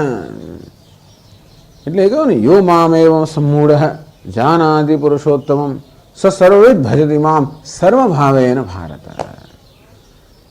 સર્વભાવેન મામ ભજતિ, બધા ભાવથી, એને પૂરેપૂરા સમગ્ર વ્યક્તિત્વથી મને ભજે છે. આ વ્યક્તિત્વના જેટલા પાસા હોય બધા પાસાથી મારું ભજન કરે છે, મારું સેવન કરે છે. આ તો બહુ ઉત્કૃષ્ટ ભક્તિ છે. પણ જો આ જ્ઞાનનું પ્રકરણ છે 13મું, જો આપણે જ્ઞાન યોગનું પ્રકરણ કહીએ તો એમાં વાત ભગવાન પાસે મૂલ્ય કયું કહે છે? અનન્ય યોગે એને ભક્તિ. તો ભક્તિ વારંવાર આ બધા 13મા અધ્યાયમાં 14મા અધ્યાયમાં પણ કહે છે, મામ ચ યો વ્યભિચારેણ ભક્તિ યોગેન સેવતે સગુણાન સમદિત્યૈતાન બ્રહ્મ ભૂયાય કલ્પતે. આ ગુણાતીત થવા માટે પણ, આ 3 ગુણોના પ્રવાહથી મુક્ત થવા પણ મામ ચ યો અવ્યભિચારેણ ભક્તિ યોગેન સેવતે. જે મને અવ્યભિચારી ભક્તિ યોગથી મારું સેવન કરશે એ ગુણાતીત અર્થાત એ જ્ઞાન પ્રાપ્ત કરશે. પુરુષસ્સ પરઃ પાર્થ ભક્ત્યા લભ્યસ્તુનન્યા યસ્યાંત સ્થાને ભૂતાની યેન સર્વમિદં તતમ. જેના વડે સર્વવ્યાપ્ત છે અને જેની અંદર આ સર્વભૂત રહેલા છે એ પરમ પરમાત્મા છે, એ અનન્ય ભક્તિથી પ્રાપ્ત થાય છે. એટલે એવું કંઈક છૂટા નથી પડે ગીતાની અંદર. ભગવાનને યાદ નથી રહેતું હું કયા યોગની વાત કરું છું. એટલે ભક્તિ યોગની વાત કરતા જ્ઞાનની વાત કરી નાખે, જ્ઞાન યોગની વાત કરતા ભક્તિની વાત કરે, બધામાં બધી વાત કરી નાખતા હોય છે. એમ યાદ રહેતું નથી હોતું, કારણ કે આ બધા યોગ જુદા પાડવા મુશ્કેલ છે.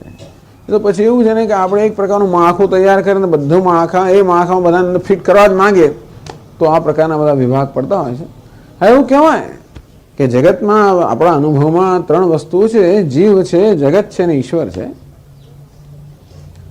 અંતેથી ઈશ્વર નામનું તત્વ છે અત્યારે તો છે, જુદું છે, એને માટે ભક્તિનો પ્રશ્ન આવે. જગત છે માટે સેવાનો પ્રશ્ન આવે, જીવ છે માટે જ્ઞાનનો પ્રશ્ન આવે, બરાબર છે. પણ છેવટે આ સેવા અને જ્ઞાન ને ભક્તિ કે પરસ્પર ભિન્ન રહી નથી જતા હોતા, કારણ કે છેવટે જીવ જગત ને ઈશ્વરનું તત્વ એક જ છે.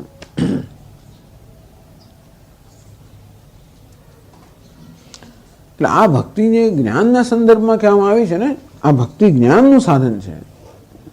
જ્ઞાનના સંદર્ભમાં ભક્તિની વાત કરવામાં આવી એટલે એ કેવી ભક્તિ છે એ સુંદર સમજાવ્યું શંકરાચાર્ય મહારાજે.